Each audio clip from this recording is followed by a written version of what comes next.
mbokki Gambia ñu ngi leen nuyu nuyób jàmm nuyób yërmande nuyób barke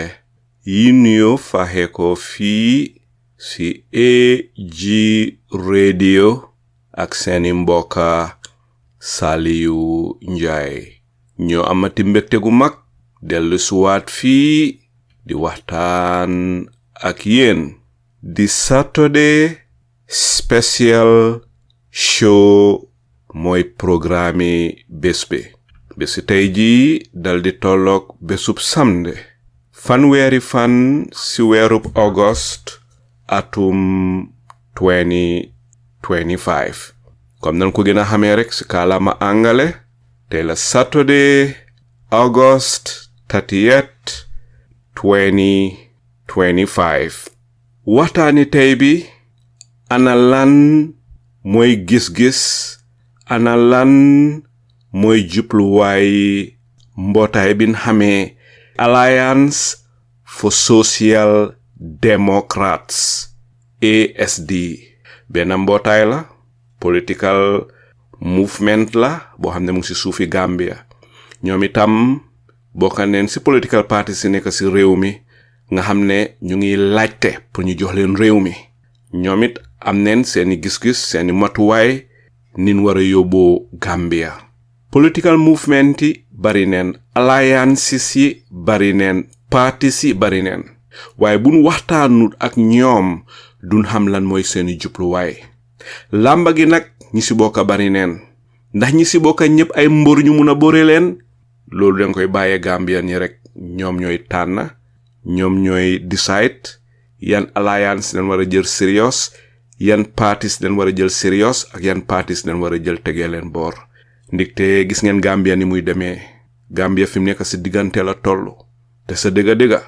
caaxaan dafa passé ndigte bu dara desut lu dul ban tëgga làmba gi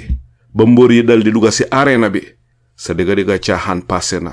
li des rek mooy ñu dal di bëre gi waaye li ñuy ñaan nag mooy mbépp mbóor boo xam ne mooy daan mooy gañe rek na nekk mbóor boo xam ne ñëpp d'accord neen si ne gañe na gañe gu set daan na daan gu set nga xam ne benn wérante du si am lii mooy li ñuy ñaan ndigte am na ay partis yoo xam ne ñu ngi si réew mi doomaani Gambien ñu ngi wax ne partis yooyu duñ parti political party leen rek si tur waaye existut ñu ngi leen a gis am na partis yoo xam ne ña ko jiite sax den tabax parti ba parti ba dal di taxaw ñu dal di fa sànni parti ba dem toppi beneen parti Gambia rek la lu mel nii di amee am na ñoo xam ne ñu ne parti leen am na ñuy wax ne seen parti ba xi ñaari ñi ta fa nekk mooy ka ko sampaa jabaram jeex na lu mel ni Gambia rek la mu ne am na ñoo xam ne ñu ngi bokk si parti ba pare taxawal parti ay at yu bari dem neen toppi beneen parti ba pare soo leen laajee ñu ne bante seen parti baa ngi dunda waaw mu mel ni ñoom si ñaari lal la ñu tëdda gémmiñ nag munta am ñaari laamen xol munta am ñaari xol benn xol mooy nekk si dënni doomu aadama gémmiñ goo gis benn laamen na si nekk waaye Gambia nga gisee nit koo xam ne dinaam ba ñaari xol la fa nekk gémmiñam nga ñaari laamen na fa nekk Gambia rek la ñuy gisee lu mel nii mu nekk loo xam ne lu doy waar la loo xam ne lii dafa sonnal Gambia ba pare sonnal nit waa Gambia lii mooy li waral président buñ am rek kay ñëw mooy gën a garaaw fi lay jikkoy wecceeku woon rek duñ tànn président yu rek leen ki nga xam ne nag mooy suñ gantey moom mooy di chairman of Alliance for Social Democrats ASD ñu xamee ko si Mr Abdoulaye Bittaye moom mooy gan gi tey ba ndong mbokk yi duma def lu dul dal di ànd ak yéen rek ñu dal di dem jëli suñ gan gi Mr Abdoulaye Bittaye ñu ngi lay nuyu di la santa di la gërëm di la yaatal asalaamaaleykum ñu ngi rafetlu nuyoo bi di la nuyu yow sa boppa Mr Njie di la ziyaare waaye képp koo xam ne mu ngi askani radio waaye képp koo xam ne it mu ngi jël iteem jël waxtoom kaddu yi xam ne moom lañ fi fas yéene wéccoo ak askan wi waaye di leen nuyu ci nuyu bu sell boobu ñu ne asalaamaaleykum wa rahmatullahi wa barakaatu jërëjëf ci seen liggéey rafet na ñu ngi ko rafetlu waaye it ñu ngi ko seede bu baax ne lu am njëriñ la lu am solo la ci warugal bi nga xam ne moom la Gambian yépp am pour génne Gambia ci tuuxi duna bi mu nekk nii waaye pour yóbbu ko ci anam bi nga xam ne fa la ñoo war a séntu Gambia ndax loolu la Gambian bi yelloo muy jëm kanam ak tal ak dal ci réew boo xam ne mu ngi ànd ak mun ndawam ak jaami yaramam waaye ak jubluwaayam bu sell ñu ngi leen a gërëm ci liggéey boobu ak képp ku ci nekk ak képp koo xam ne it yaa ngi ci political arena bi di ci yëngu waaye di ci yëngu ci ne pour Gambia rek tax laa jóg Gambia ñor la pour Gambia mun a dem ci kanam waaye pour Gambia mun a gis boppam ci anam yi mu war a gisee boppam ñu ngi gërëm ñëpp di leen wax ne ngàcce ngalaama ci liggéey bu rafet bi. jërëjëf Mr Ablaye Bittaye si wax yu sell yu jekka yooya fi mu nekk ñu dal di dugga si laaj tey Mr Bittaye xam naa ne ñi lay déglu tey am na ñu bari ñu la xam du ñàkka members ak supporters bu Alliance for Social Democrats ASD ñu ngi déglu si jamono yi ñi la xam bari neen waaye su ñi la xamut ana kan mooy Abdoulaye Bittaye. waaw jërëjëf Mr Njie ci laajte bu rafet boobu ndax xam naa ne am na solo pour waaye xam ki ngi wax ak fi mu jógee xam naa ne nag pour wax the whole life story will be dinañu jël waxtu waaye rek pour gàttal man maa ngi tudda Abdoulaye Bittaye comme ni nga baamtoo kàddu gi maa ngi juddoo Gambia Serekunda London Kona fara juddoo yaroo fa maagee fa fala jàngee it maa ngi jàngee doore woon naa school Mohammedan waaye briefly waaye maa ngi jàngee primary school really Latrikunda Sabiji primary school fala doore suma jànga moo fa jógee dem ci SOS Hamad Technical High School ñun ñoo nekkoon di pioneers of the school ñoo dooroon school boobu ndax am sax dooroon naa St Augustine waaye because kilifa gi nga xam ne mooy suma pa dafa demoon ba jamono ne commute bi dafa métti ak yow because moom loolu la daan def moom Banjul la daan liggéey dafa commute so mu ne dafa métti yow te comme school bu ees am na te yëpp high school la demoon nga si laa dem SOS Hamad Technical High School so jógee fa nag ci diir bu gàtta bi mooy wàccee jànga in 1994 tombeek sax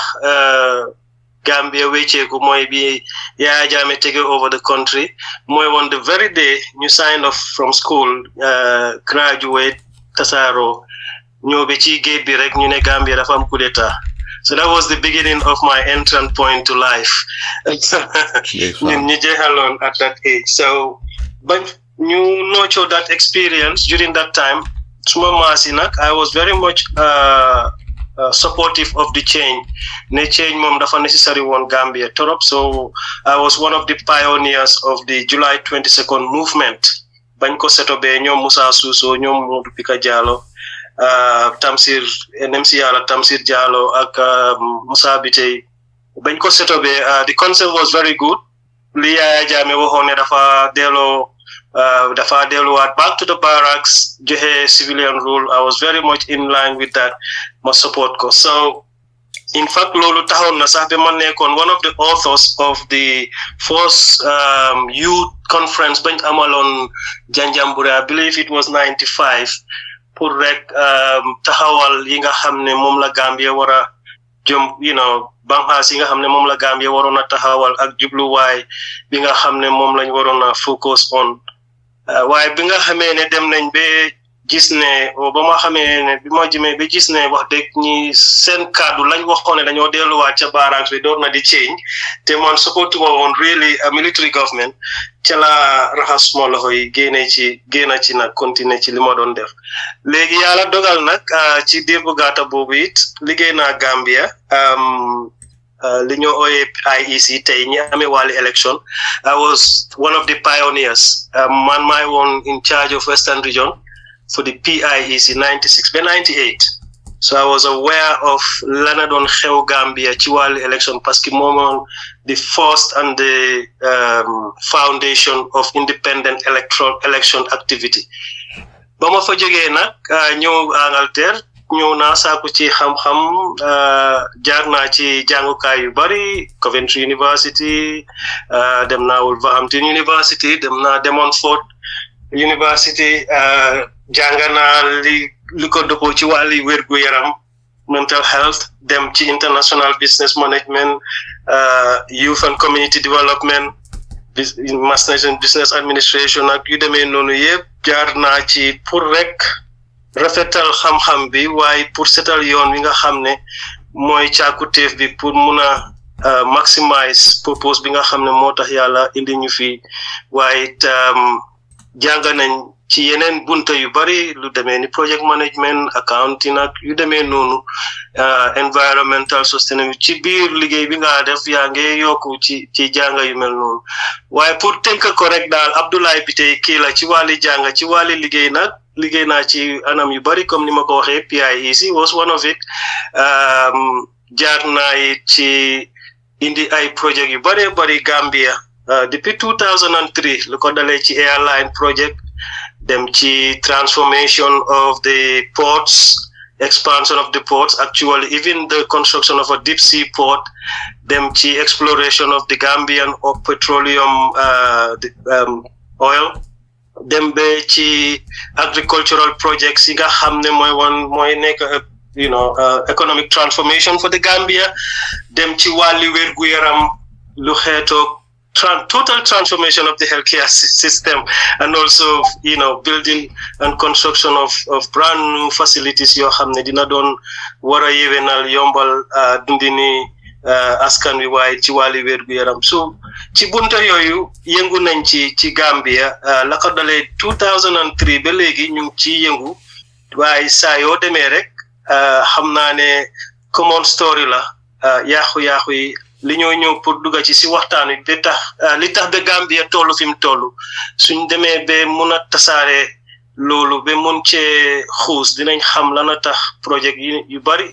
yi Gambian yi day yóbbu soo demee gaay yaaxa ko mbaa ñu am nuñ ko jaarale so ci gàttal daal Abdoulaye Bittaye loolu la doomi Gambian la am rek lépp loo xam ne mooy jubluwaay bi muy jaamu yàlla boobu nag ñu jëlee si ne benn ci jaamu yàlla yi mooy pour taxawal li nga xam ne moom lañ seede ne mun naa nekk suñ dund ci suñ réew ñu war cee def suñ warugal bem jeex tag Mr Bittaye sa dëgga ku la déglu ni nga waxee sa jaar jàng nga jaar nga Angleterre Wolverhampton study nga business management ba pare liggéey nga si mental health si business Gambia tamit liggéey nga si expansion of the port petroleum oil bi am na loo si xam wàllub mbéy mi di agriculture am na loo si xam healthcare system am na loo si xam jaar nga si waaye nag fa nga njëkkee mooy IEC liggéey nga tamit si Independent Electoral Commission bon donc nit ku mel noonu wax dëgg jaar-jaaram bari na su dee jàng nga def nga ko su dee experience la am nga experience te liggéey nga place yu bari si suufi Gambia bon donc ngàcca nga làmba nit te ñun ñu mel ni yow soo toogee ba nga xam ne jublu nga si wàllu politics bi di gestu pour li yóbbu Gambia kanam not lu laa yóbbu kanam wala sa njaboot bon ñooñu war neen di leen déglu di waxtaan ak ñoom di te am na loo mun a indi si political table bi mu dal di jëriñ askan bi fi mu nekk Mr Bittaye yaa ngi ne Serekunda foofu nga li fi ne man nag su ma déggee Serekunda rek dafa woy bu dee ñëw suma xel mooy ba ma nekkee xale tàmmoon naa di dégg ñit ñi di wax amba bakaw caalo Serekunda duuto Banjul ne ni Ngunja musu nga dégg woy boobu Wow, I don't think the Gen Z Gen Z generation bi nga xamne GZ naka generation Z bi ni dinañ ko mëna fatale ko because it was a common song fatale ko nako bu baaxa baax waaw ndeysaan ba ma nekk xale tàmbali naa di ko dégg ndeysaan digala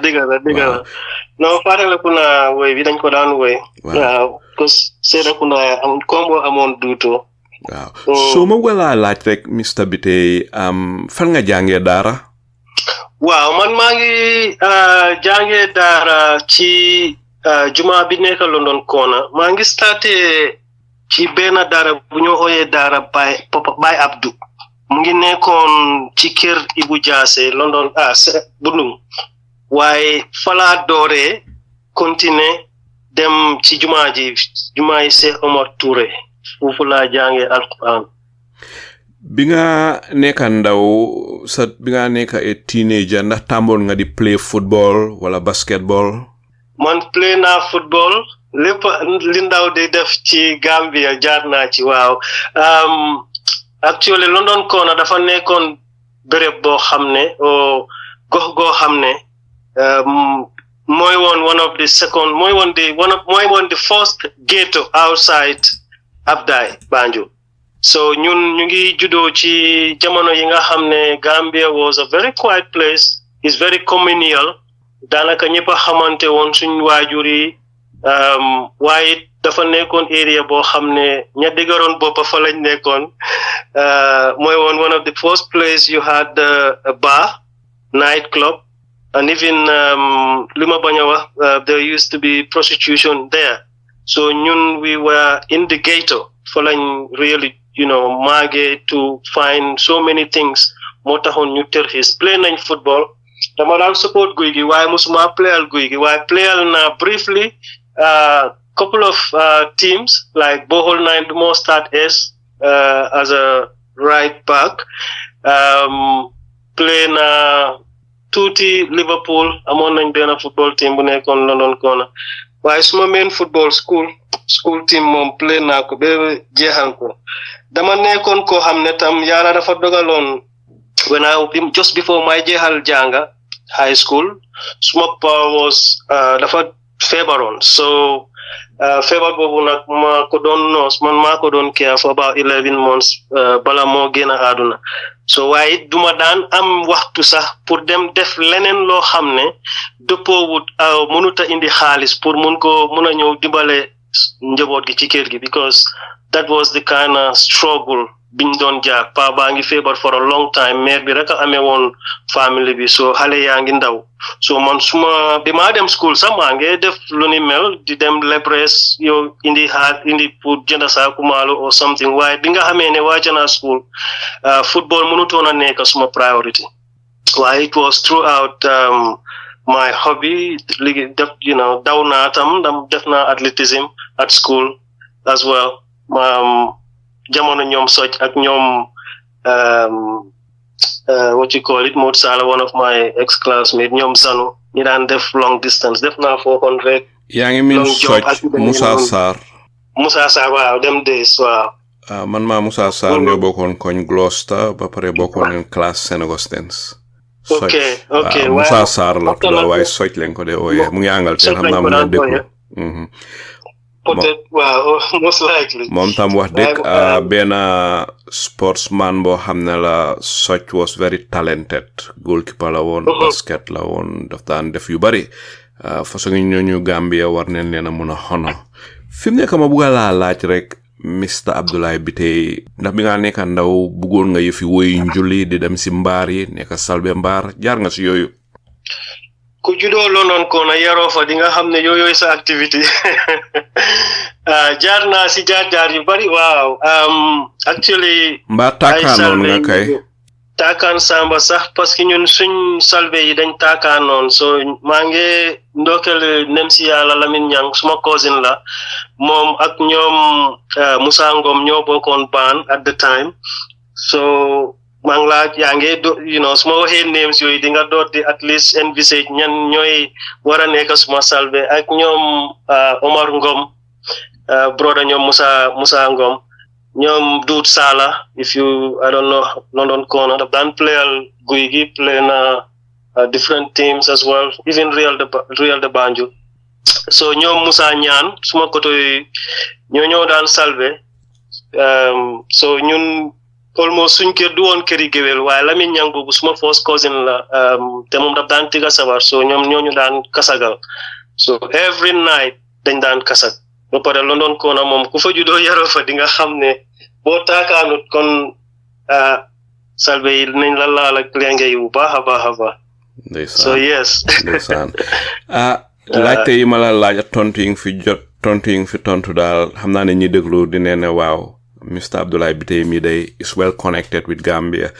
li ma doon def mooy pour bugga suñ déglukat yi xam fa nga cosaanoo ban songi nit nga dafa important political leaders yu bari ñu ngi ñëw boor bu set ñu ñang leen a gis te Gambian yi xamun leen waaye wax yi nga fi wax dina tax ñin ñi gën laa xam si ñi nga xam ne xamun la waaye ñi la xam nag tamit du ñaaka bu na dégloo dina am lu ees luñ for luñ xam si yow tey luñ xamutoon waaye Mr. Bittaye buy wax exactly ñaata at nga am yaa ngi si sa 30 si nda sa 40 si nda sa 50 si waaw man nag maa ngi gërëm buur bi duga naa ci genn wàlli téeméeri at yi maanaam maa ngi ci suma juróom fukki waa duga naa ci juróom fukki at am nga ay jabar ndax benn jabar ndax am nga ay doom buy tudda ñaata doom waaw yàlla may na ma soxna maa ngi am naa tam juróomi banta yoo xam ne yàlla may na ma leen ñetti doom yu góor ñaar yu jigéen ñaar ñi maaga nañ kenn kaa ngi university kenn ki wàcc na moom it mu ngi liggéey ñaar ñetta yi ñi ci topp nag ñoom ñu ngi ci waxtu jànga alhamdulillah waaw ndeysaan xam naa ne sa doom yi they will be very very proud of you ba pare ñu ngi laa jaale sun papa di sa papa te daw na yaram torop bi nga wax mujjanteelam fi nga jaar pour dem rek def ay liggéey lebres pour mun a dimbale famille bi ndaxte sa papa ngi feebaroon ba mujjanteel bi yàlla dali ko fa jëlee ñu ngi laa jaale sa papa di ko ñaanal fam jëm yàlla na ko gënal fi mu jógee fi mu nekk Mr. Bittaye ñu dal di ñëw yow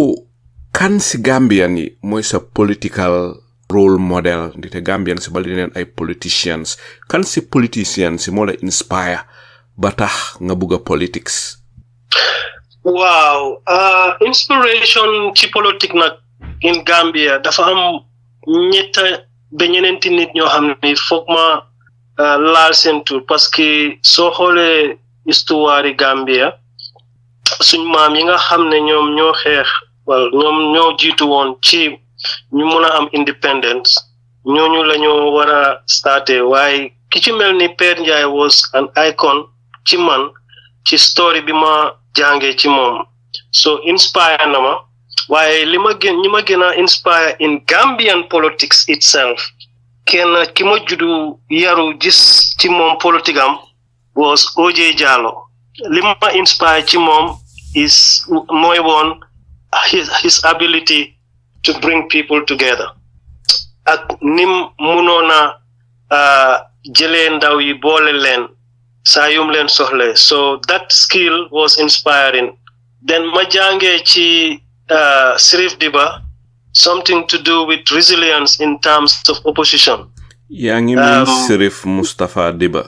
correct Sirif Mustapha Diba nem si yàlla moom it yal na ko yàlla yërëm waaw why the first Republican president moom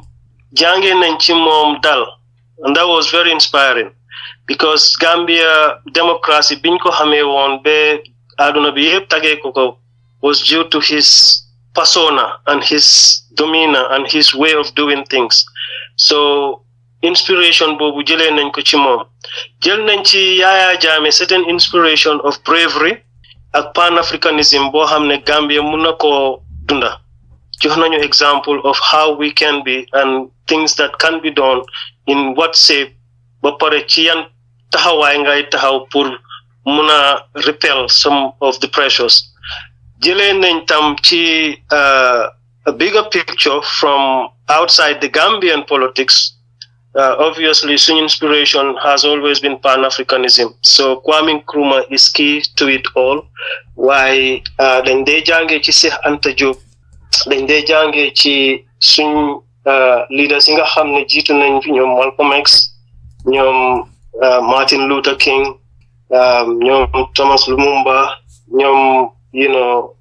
Thomas Sankara, Patrice Lumumba yëpp inspiration lañ yoo xam ne bu ci nekk dañ am nañ weakness, am nañ strength yoo xam ne jàngee nañ ci loolu inspire nañ ñu. waaye comme ni ma la ko waxee rek politique bi ñoo def ñii ñun it's really by default. demoon naa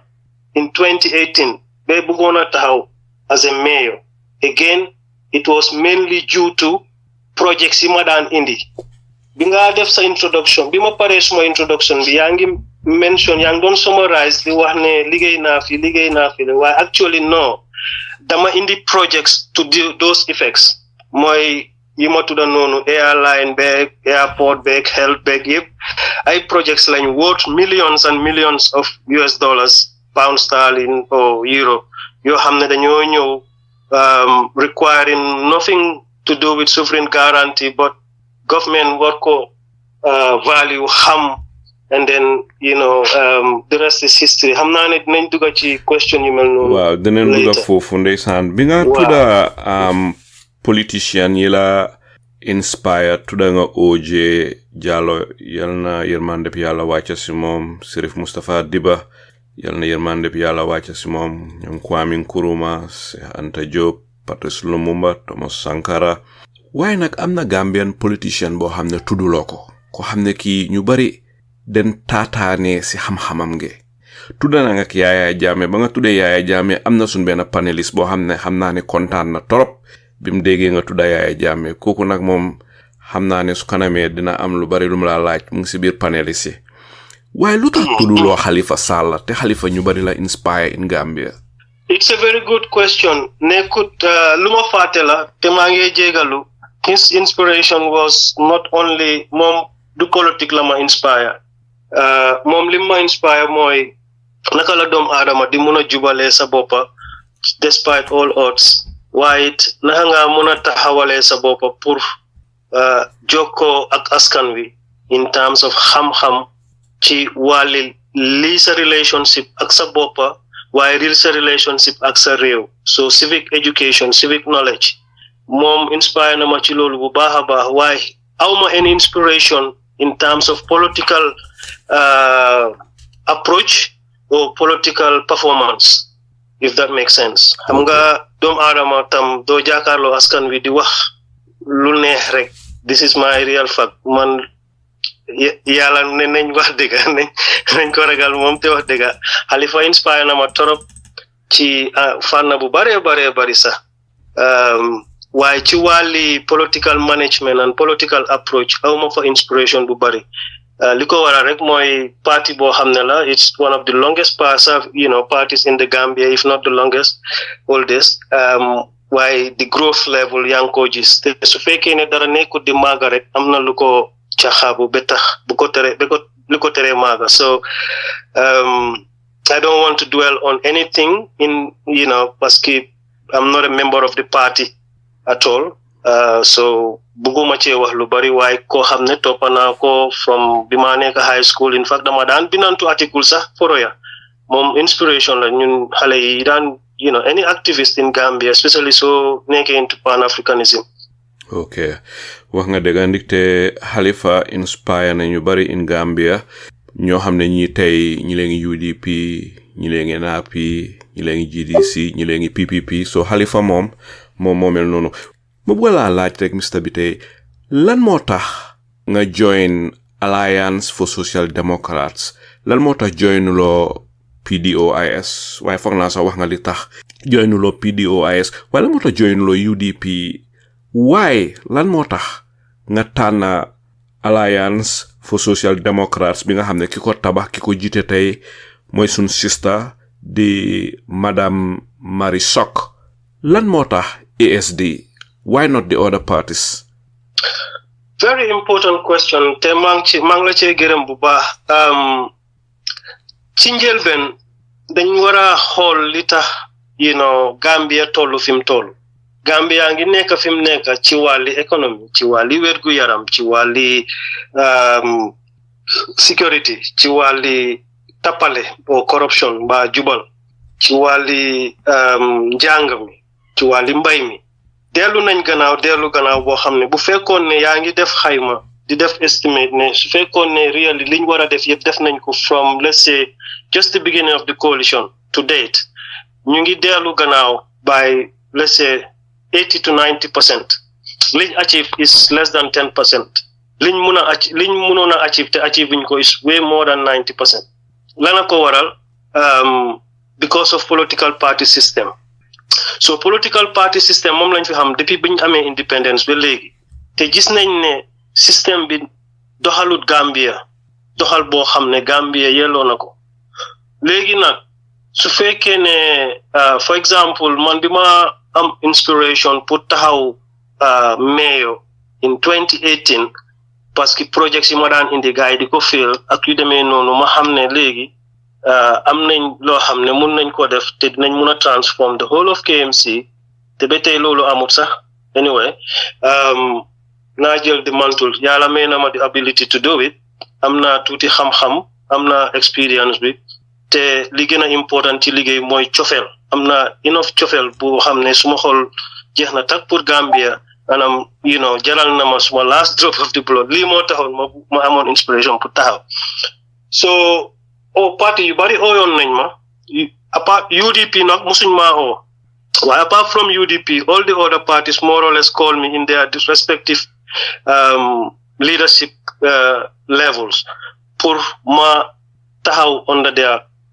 ticket waaye musuma am intention pour taxawal party because gowma party system te li ma leen daan laaj mooy won ma lan nga gëm lan nga gëm ne moom nga mun a def pour Gambia what is your agenda lan nga amal pour Gambia ñu ci bari mënuñoo teg dara lu set dara loo xam ne convince na ma o mun naa convince Gambian bi nga xam ne dafa bëgg rek pour Gambia dem kanam so looloo tax noonu damaa taxaw independent that same principle la am ba tey ne warugal la pour ñu ñëpp ñu participer in these changes pour Gambia change bi nga xam ne moom la Gambia soxla it's not a party change it's not a political movement change it is actually a system change nag man suma definition mooy da ngaa dagaase ka ca nekka kañ ko jàngal ka ca nekkoon ba chronique ka nga xam ne mu ngi xelaat naka la cee mun a nekkee ñoom ñëpp ngay dagaase indi koo xam ne had nothing to do with class politics amut any form of agenda apart from Gambia and Gambia alone loolu moo tax bi ma demee ba gis ne there isn't anything out there apart from political parties te ku si nekk li nga wax mooy exactly liñ daan wax for the last 60 odd years then let me step aside bi nga xamee ne introduce nañ ma to the ASD li ma njëkk a def mooy lan mooy ASD it was a movement ñu ne movement ni lan political movement la okay it's worth listening to so bi ma gëstoo def suma analysis xam ne suma principle of non-partisan politics reflect na foofu benn ñaareel bi ma assess ne Gambia fi mu toll nii kan ak ban façon leadership mooy mun a yóbbu Gambia ci kanam ndax Gambian bi is a blessed soul waaye Gambian bi tayal xelaat boo xam ne all he does is backed by emotions moom dafa yóbbu emotion am ak sentiments am into politics into everything ba tax jumte biñ amoon 2016 ñu am ko parce que jumte biñ amoon 2016 mooy woon ne dañ bugg a kenn rek génna so kooku su génnee then what then li xew and xam naa ne Gambia fi mu nekk nii kenn werantewut the bad decision that we had made in putting this guy as a leader. So mu mel ni si ngaatal daal Alliance for Social Democrats seen jubluwaay dafa dafa méngoog yow sa gis-gis si Gambia loolu tax nga dal di bokk si ASD. benn la ci dafa méngoo ak suma gis-gis ci ni ma bëgg a Gambia war a demee ci wàlli politique waaye ndax di ñu mun a wax ñetta si gis-gisi ASD loo xam ne li dafa méngoo sa gis-gis yow waaw moom laay wax ni benn nekkul political party ñaareel bi ma xool naka lañ sosee ki nga xam ne moom lañ bëgg a def mu jiite ak kooku kan la mooy ñetti mbir yi so bi ma gisee ne ay ndaw ñoo form movement biñ form ñu jublu si pour wécceeku pour Gambia mun a soppeeku dem ci kanam ñuy ut kan la ñooy tànn pour mu jiite leen biñ ñoo ut kan la ñoo tànn pour mu jiite leen dañ teg yan sarta yan caractéristique ban façon ngi nit lañ bugga pour mu jiite leen biñ demee ba gis ne ki ñoo ooyee soxna Mari Sock am na mandarga yooyu yépp ñu ne ko dañ na ñëw mu jiite leen so moom mu ne leen déedéet duma leen jiite ci wàlli parti waaye bu fekkee ne movement la te independence laay nekk in terms of candidature loolu nag jafe woon naa ndaw yi biñ demee ba xam ne mooy the best way ñu door di come together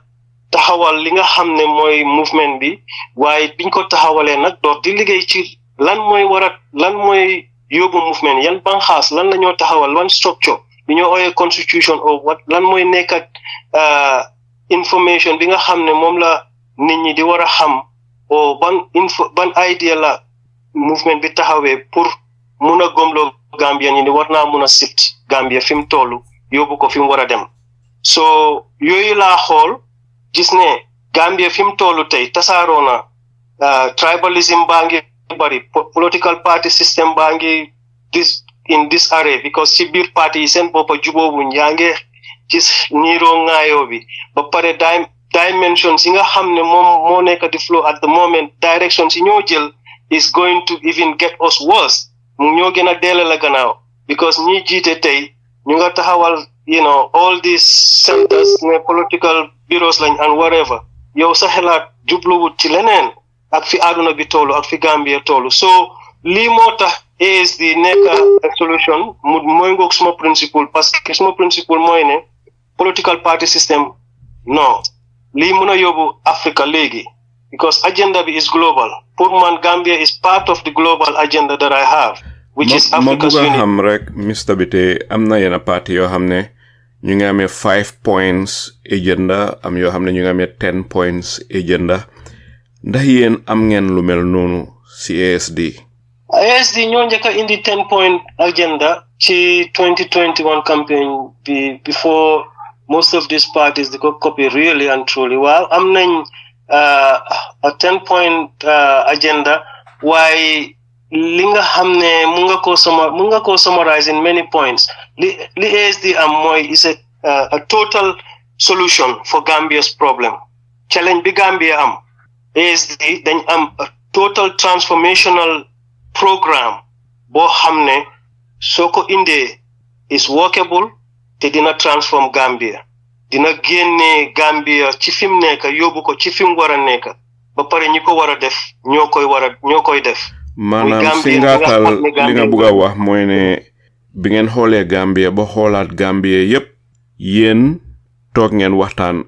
ba pare dal di ñëw ak framework boo xam ne mun naa nekk a solution to all of Gambia's problem loolu nga bëgg a wax waaw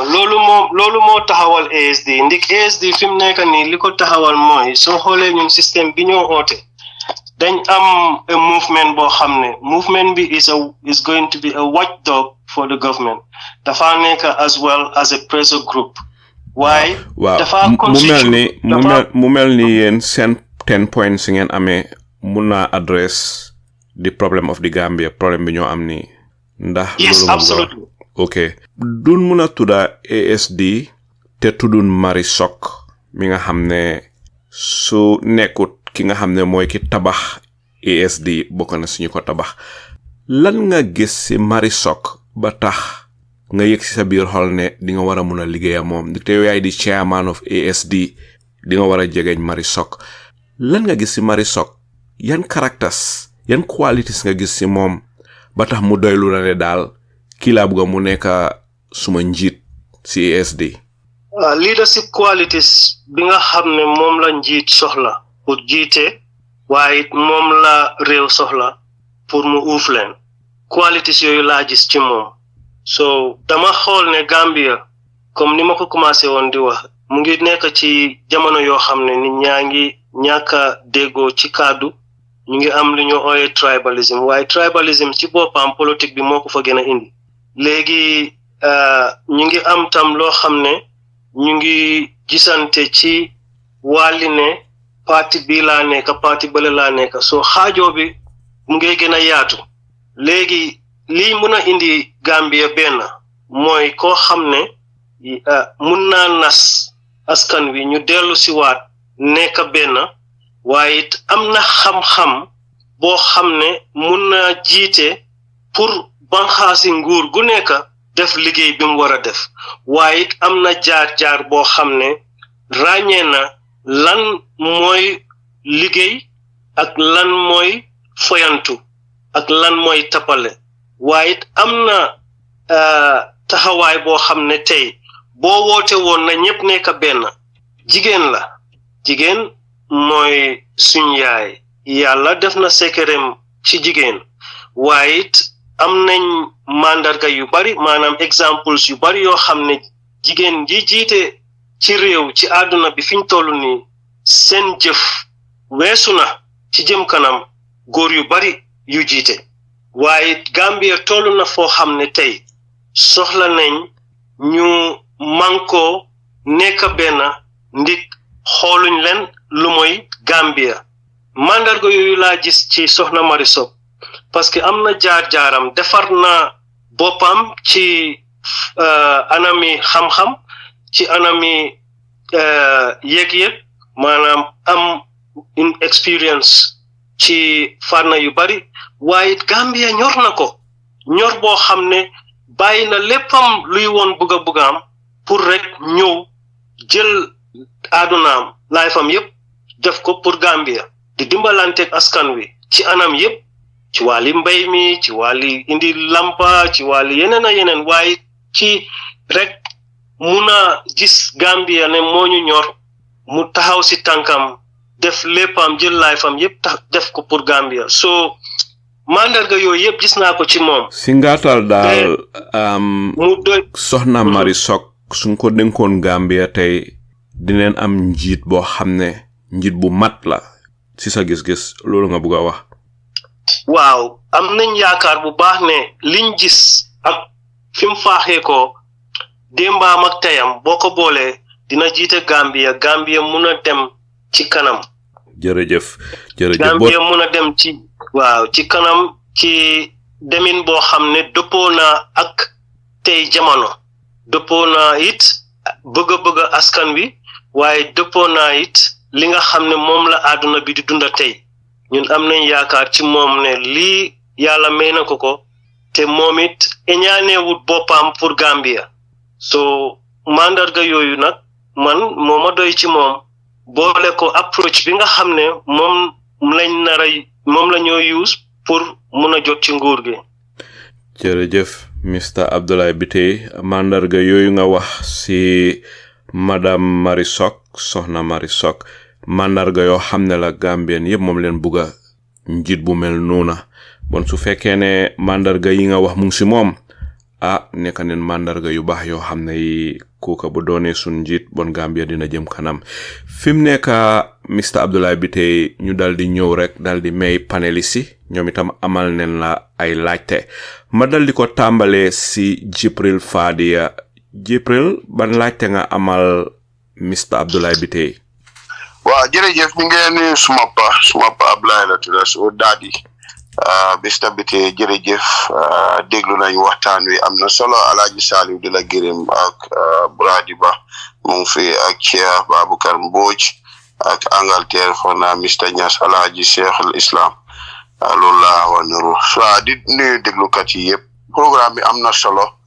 te itam ñu ngi rafetlu Gambians yi nga xam ne ñu ngi involve ci politique especially youngsters yi maa ngi fàttaliku ci gannaaw rek ndeysaan Sadala Kéba Jawara mus naa oo youngsters yi xale yi pour ñu dugga ci politique te lu am solo la because li tax mooy am na ñu bari suñ duggee ci politique sax dañ leen a wax ne yow waruloo dugg ci politique politique is dirty politique dafa nangam du ñoo wax digga yow nit ku baax ñooñu ñoo war a dugg nag ci politique because soo joxee alali réew mi ak bakkeni doomi aadama yi ni ñu war a demee human rights and everything else nga jox ko koo xam ne baaxut nga jox ko koo xam ne jubut nga jox ko koo xam ne amul yërmande then there is a problem because janga ak jub du benn janga ak jub du benn diw jangana fi bil na li fi résumé bem fees 2 page 3 page amul benn solo bu fekkee ne amul yërmande amul benn solo bu fekkee ne amul consistency amul honesty you know loolu dafa important quality nit ki moo gën a important than jàng because dañ am bureaucrats am democrat am politicians bureaucracy technicians yi ñoom yow loo mënut a def ñoom they are there to do that job ñoom ñu bari amuñ interest ci politique waaye xam nañ li ñoo def jàng nañ ko so gis nañ ne loolu dafa laak ci suñu réew yi ndax soo gisee place bi fu mu nekk ni ñu bari bëgg a nekk président because am na loo xam ne gis nañ ko loo xam ne foog nañ ne nit ñi war nañoo change waaye Mr Bittaye dama dégg sa parti bi nga ne social democrats ñu ngi already am PDOIS ñoo xam ne wax dëgg naa si ñi la inspire yëpp wax nga ne Halifa Sallah as far as politically you are not inspired why social activities daanaka loolu moom connect nga to him waaye ñu gis ne social democrat is balance ak système bi nga xam ne moom lañ amee léegi mooy système boo xam ne dafa balance donte kon Africa foog naa ne amagut benn dëkk boo xam ne seen ideology is only based on social democrat alone but bu fekkee ne social democrat alliance bi nga wax noonu PDOIS have this similar waxuma exactly waaye ñoom tam dañ ne independent of socialism people democracy organized independent of socialism so mun naa wax ne ñaari soo seetee sotti cee def ci la kind of ban difference nga gis ci diggante social democrat ak what PDOI is calling for. Assalamu alaikum again. Jërëjëf Jibril ñu ngi laa gërëm ci question boobu waaye ñu ngi laa gërëm ci title bi the name reflects the servant of Allah, so that's what we endeavor to observe and manifest in all our beings. The Satur Magana, and it does align with the power of the word, which is message giving. So, question B, the difference between Alliance of Social Democrats and PDOIS, Sen Gis Sen Tahawai, Lep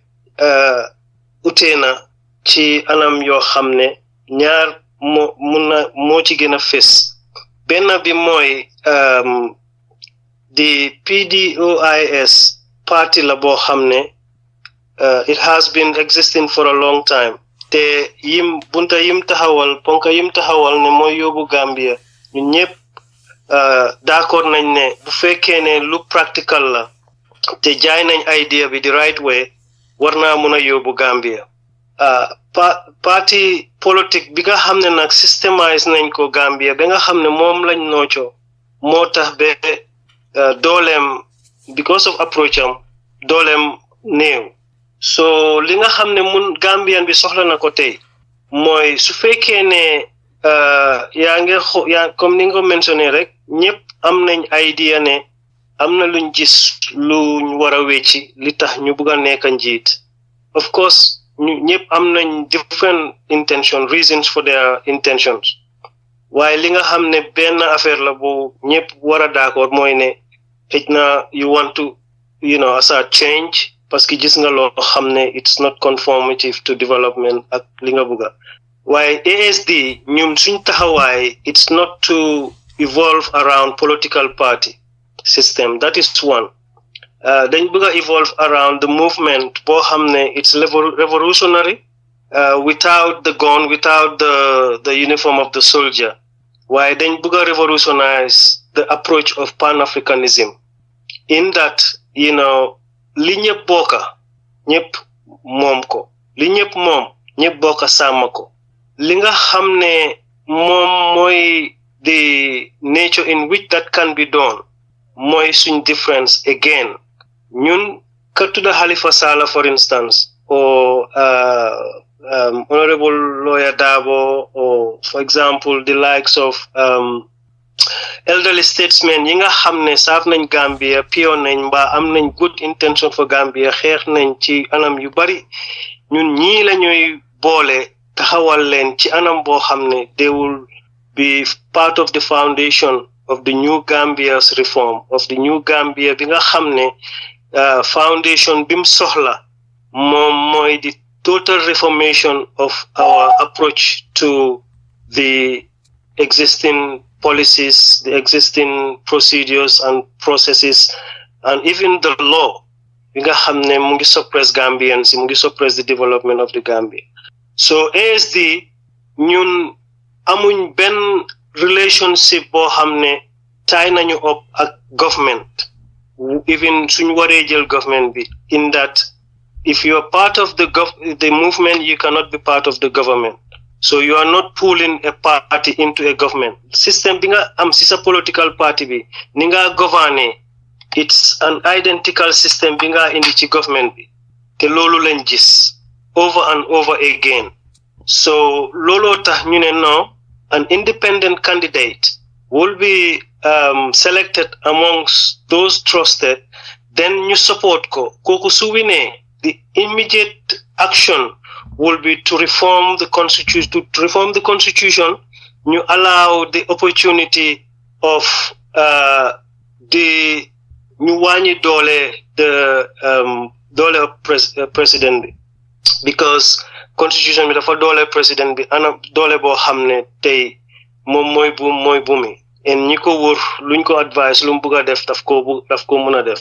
That's where it becomes fofu la mo stopé, because there would be responsible system bo xamne immediately with the reform of the constitution, with the constitution of an executive body bo xamne, it will constitute of these individuals including the likes of Halifa Sallah, for example. They will be the one to really direct Gambia, and then the president would not have the power to elect or appoint any minister or a judge or anybody ko xamne dafa wara independent for that matter. And that creates a real difference in giving a breathing space to each individual,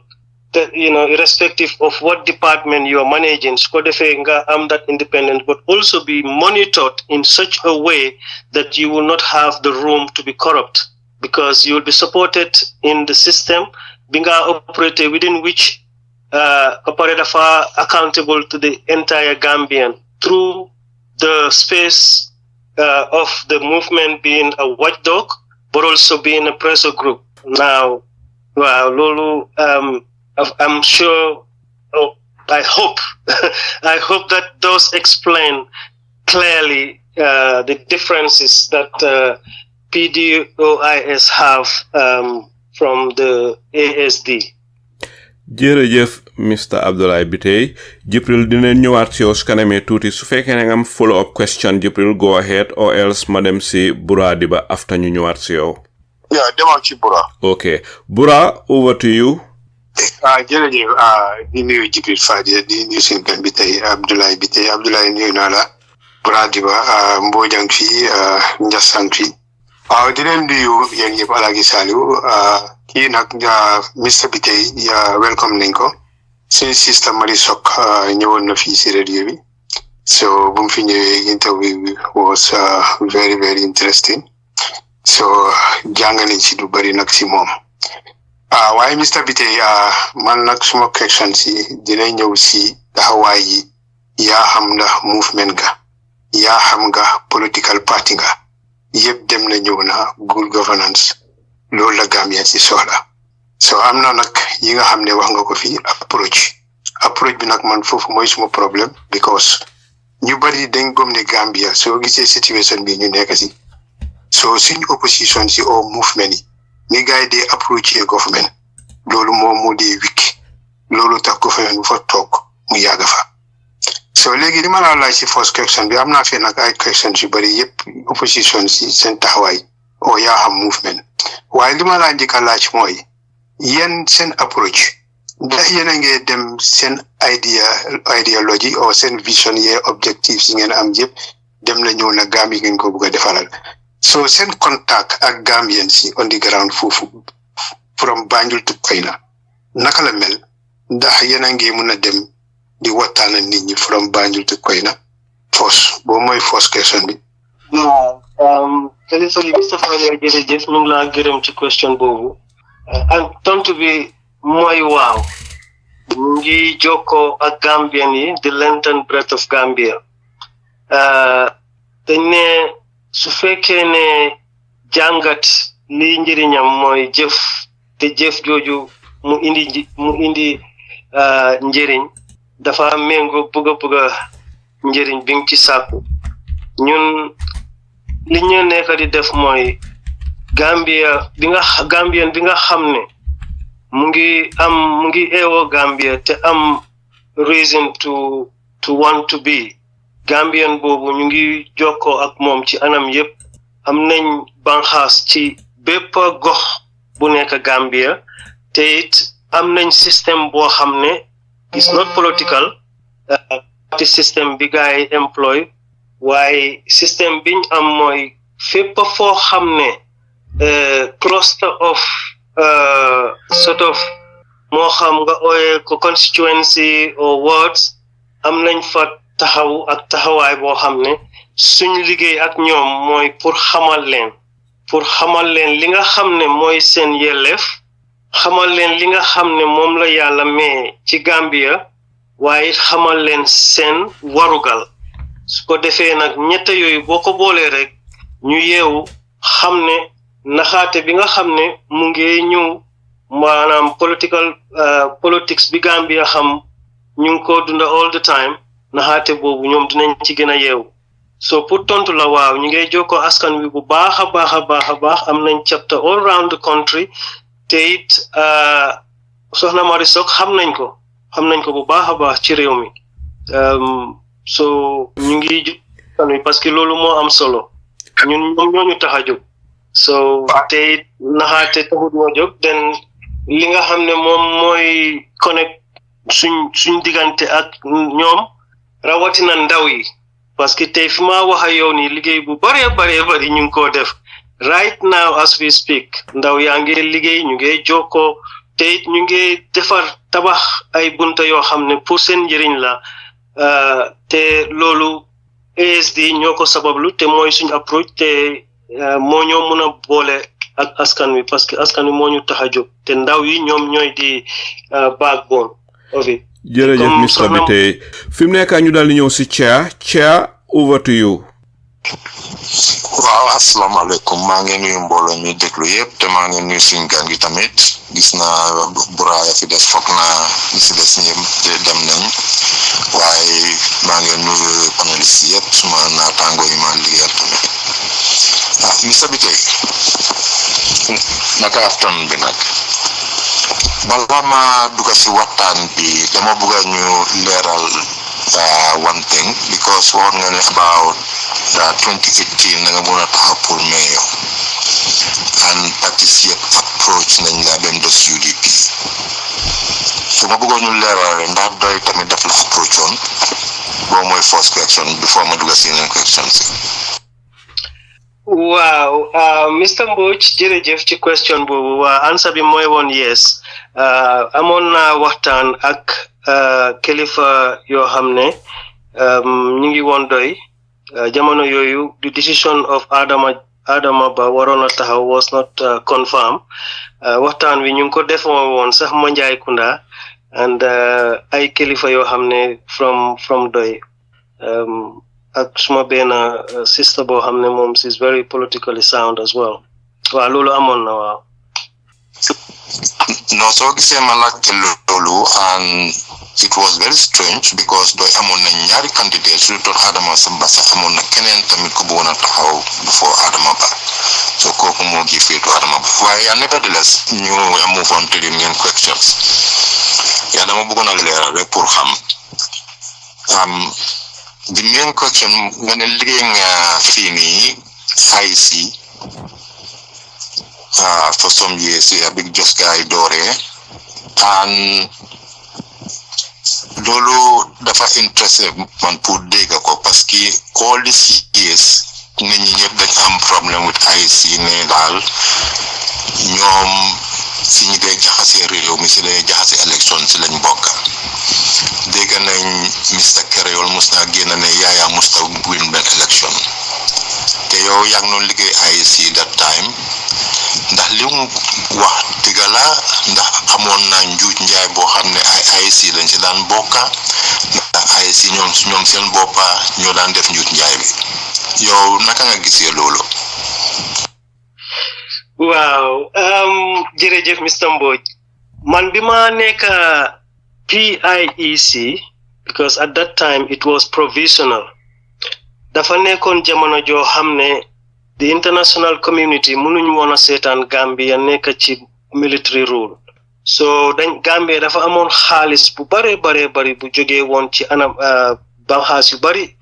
Canada elections Canada the Commonwealth Secretariat Sweden elections board ñoom ñëpp a ngi doon finance pour yaakamti through the UN pour yaakamti Gambia am that change of government jamono yooyu nag man ñun ñoo nekkoon di pioneers we were trained by the UN technical team te benn election la fa manage I was part of ñi njëkka def registration process the first registration process then the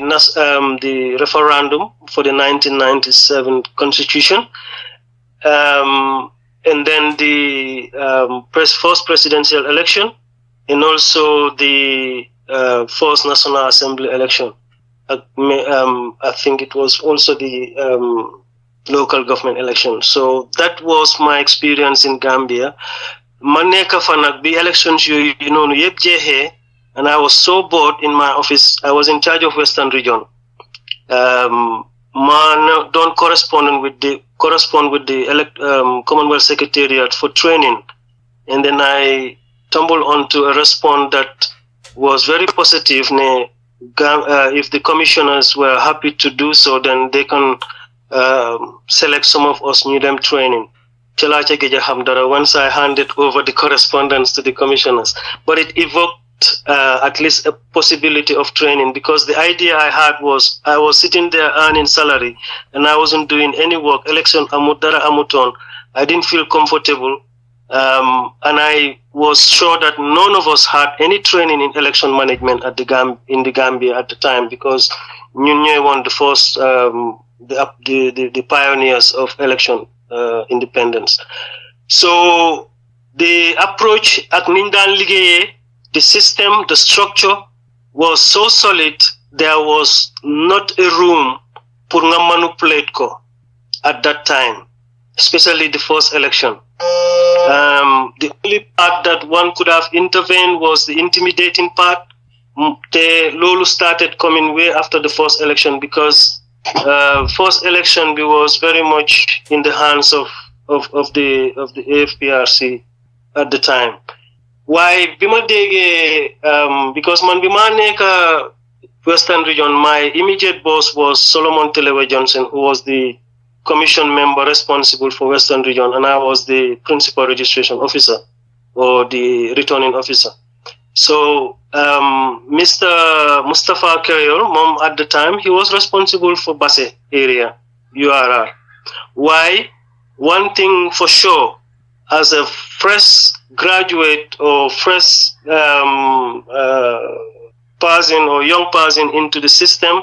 our Ben experience, some of the things the GIS guide could have led to the corruption di muna am beñule na wara o ci yefi financial mismanagement. So pour ma tontu sa question bi, at the time the system of Gambian election amut room pour nga manipulate ko in the actual process, but there are in-betweens and there are also hands on the keys on the keyboard. So pour nga xool the nature of the Gambian right now ni moo dundee ci liggéey kaayam. So si ngaatal Mr. Bittaye bi nga fa nekka si IEC bi si ngaatal da nga bu wax ne gisuloo fa benn corruption amu fa woon. No, at the time corruption daf doon difficult pour mu am. Like I said, we had the UN technical assistants were working hand in glove with us on a day-to-day basis. Dama daan am guys more office. So naka nga gisee li nga xam ne moom la sun maam Mustafa Kereyol wax ndite waxoon na Mbodj repeat na ko ne mu ne Yaya Jammeh musta win benn election yow lan nga am pour tontu si loolu? Waaw man I will find it difficult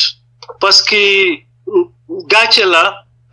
yal na yàlla yërëm ko ca fam tëdda gàcce la pour nga jiite institution boo xam ne yow yaay referee bi ba pare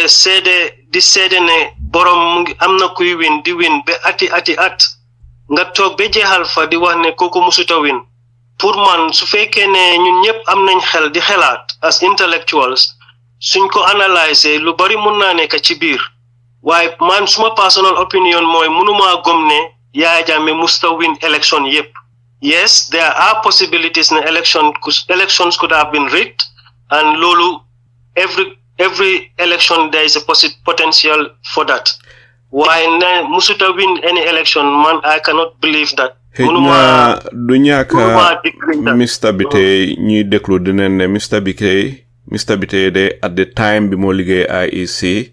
amoon na a very strong connection ak APRC di parti Yaya Jammeh bi. So hej na Mr. Bittaye du buga ñëw di wash the dirty linens of his party at the time in the public. Okay. Point of correction. I have point of correction. I've never been part of the APRC party. I was part of those who established the July 22nd movement. And again,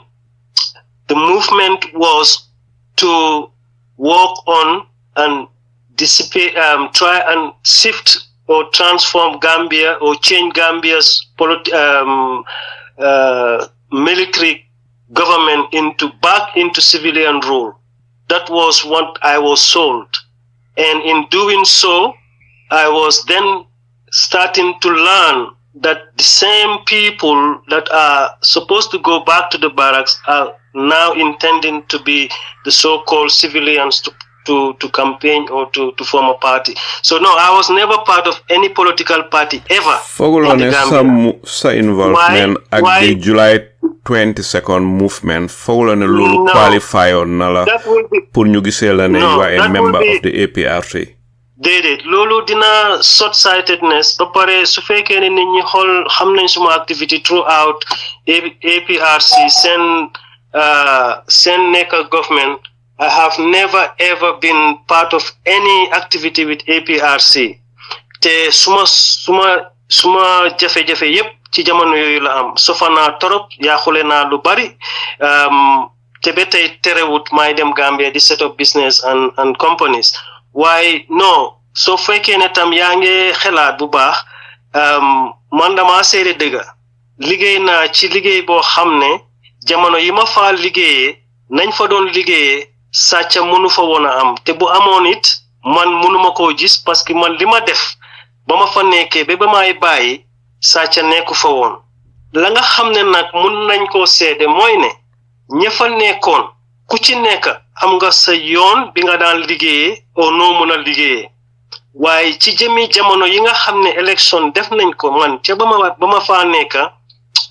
ña fa nekkoon doon seede élection bi ba tey it sàcca daf doon jafe lool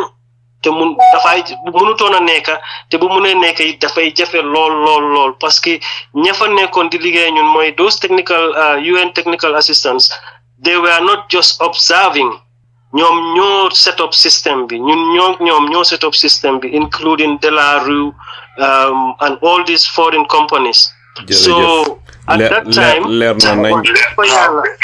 waaw ma am benn follow up question bu ndaw rek parce que wax nga ne registration process bi yaa ngi si woon te Gambia depuis time Jawara tàmm nañ di register ay xale yoo xam ne under age lañ oo ñuy register foreigner te yow yaa nekkoon in charge of West Coast and West Coast si area biñ gën a xamee si li dee def loolu doonu si lañ bokka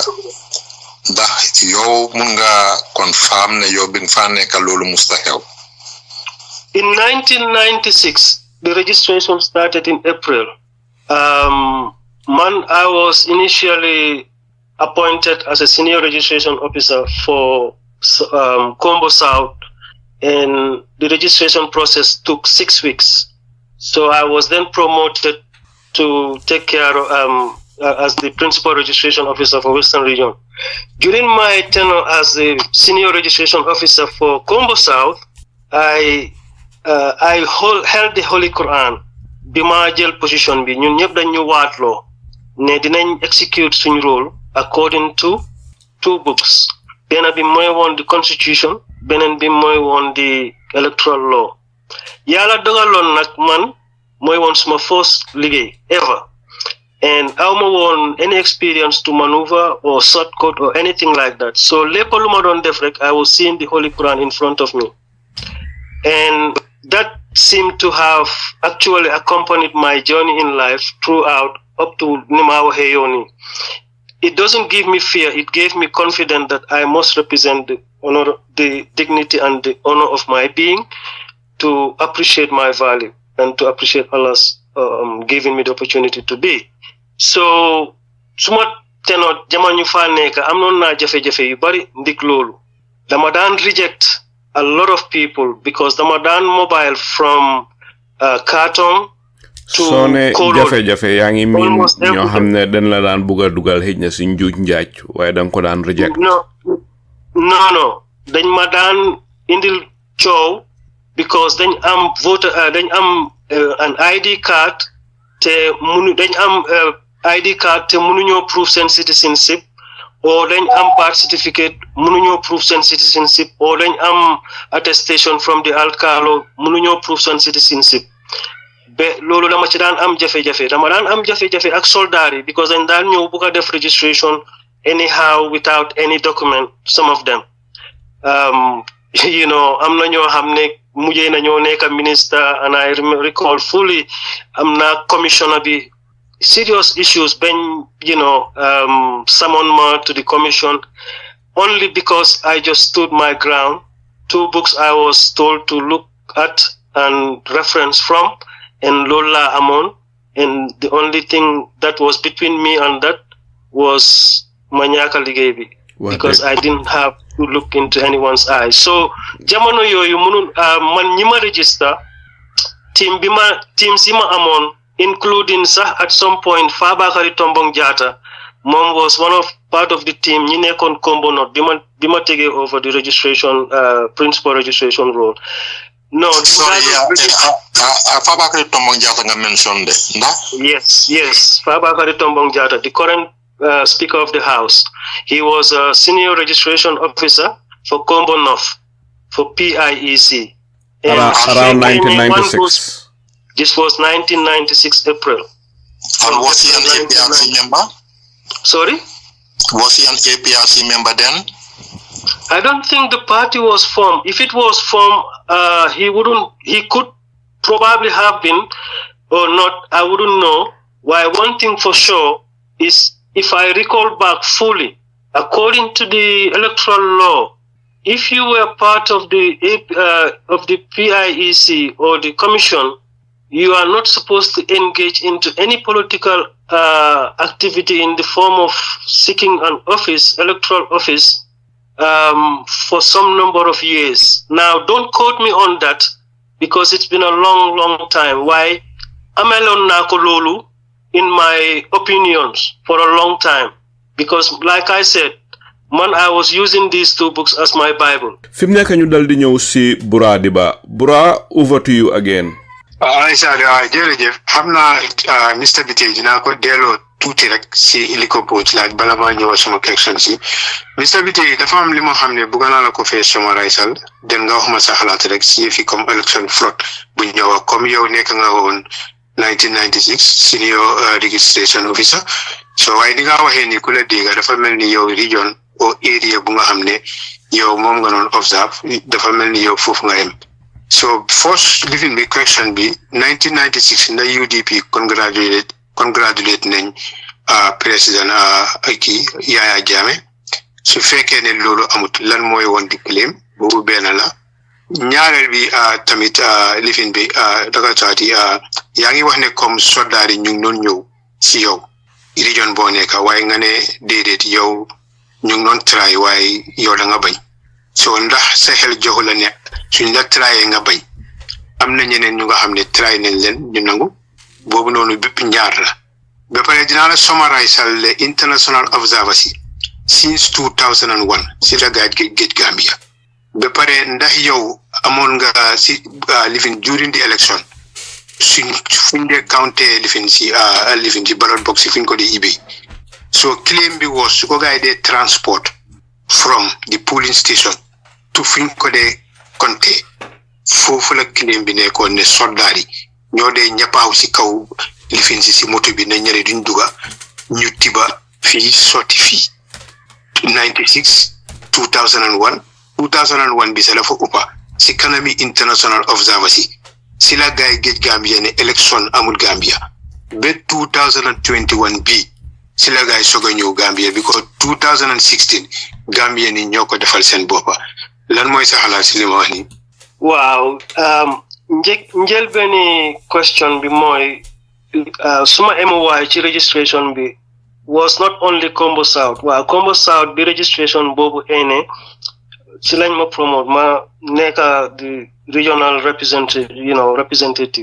regional representation boobu nag gave me a global understanding of the whole political mindset of Western region, while more importantly the dynamism of the political party, because it was something evolving new. Pour tontu benn si question yi man li ma wax ne comme soldat yi try nañ ma in any way other than ñëw nañ bugg a register gis nañ ne soldat lañ bugg a jaay doole some of them duñ bugg a kiw te nekkuñ in uniform or ñu ngi sol benn t-shirt nekkuñ in service ak yu demee noonu so I cannot recall ever having any case of bribery or attempt pour bribe ma yu demee noonu non liñ daan def mooy dañ daan jéem a wone ne soldat lañ so they wanted to stamp authority in the process so ñun dañ ñu daan allocate police officers at each registration center. Now, like I said, then among protection, we were independent. So one part of the trainings we had was to act as independent as possible. Of course, we did it with respect. But no, in terms of other jafe-jafe yindan am rek moy lolu issues of key indina key bo xamne question nañ ko dañ amone a form of a questionnaire an interview system. If you don't pass it, you fail. It doesn't mean that you are not a Gambian. No, it doesn't mean you are a Gambian. Sufeke ne pass ngako without new vet that the next stage. So one is the interview, two is the documentation, and you have to pass both. So sometimes people fail not because they are not Gambians, but because they cannot answer the right question. They don't know. Gambians, a lot of them do not know even most of what date of births and things like that. So challenges you mel nonu lañ daan am léegi pour ci wàlli sàcc election ak soldat yi jaay la doole diggante fi ñoo collecté ballot drums yi ba fi ñu ko indee to the polling center loolu mun na am because nekkut process boo xam ne dinaa ko witness personally waaye ñun ak man experience bi ma am ak jamono yiñ ko def there had never been a complaint of such in that way. Political parties dañ daan am jafe-jafe ñun dañ ñu daan ñu dem pour make sure ne there is peace in between, because that's the responsibility of the IEC. So dañ daan dem def interceptions. For example, a rally is held in Gunjur and then there's another rally held in Kartong. So su fekkee ne the two parties ñu ngi war a collide ñun dañoo nekk in between, making sure that there is no collision and there is no clash. Things like that were responsibilities in Dandef. Why? ken munta wax ne election duñ ko sàcca Gambia, because at some point comme ni ma la ko waxee there is a part to election that you can easily manipulate the population. More intimidation you guys daan def, you know. With regards to the international observers and not coming to Gambia from 2001 or 2000, I honestly have never been aware of that. Okay. I didn't know that was the case. So Jerejef Mr. Bittaye. Okay, Bura, move on to the next question, Bura. Jërëjëf ba léegi is ok jërëjëf léegi dinaa ñëw si beneen question comme moom dinaa ñëw si li fi di gala bi because as an opposition or movement bu mun a doon rek because ku nekk da ngaa play sa part because dafa am si problème bu ñu nekk te problème yi ñun Gambien si ñoo ko mën a solve so if yi gala bi nda yeen génnee gala protest bi nda yeen génnee ngeen press def ngeen press release or press conference because loolu tamit moo di indi attention yi Gambien si because nit as a movement soo bëggee sa agenda nga jaay ko xam nga approach bi laa try pour indi di right now moom lay try pour indi sa attention approach bi foofu la nit ñi utee so current burning issues yi as a movement or opposition dañ leen si wal di dégga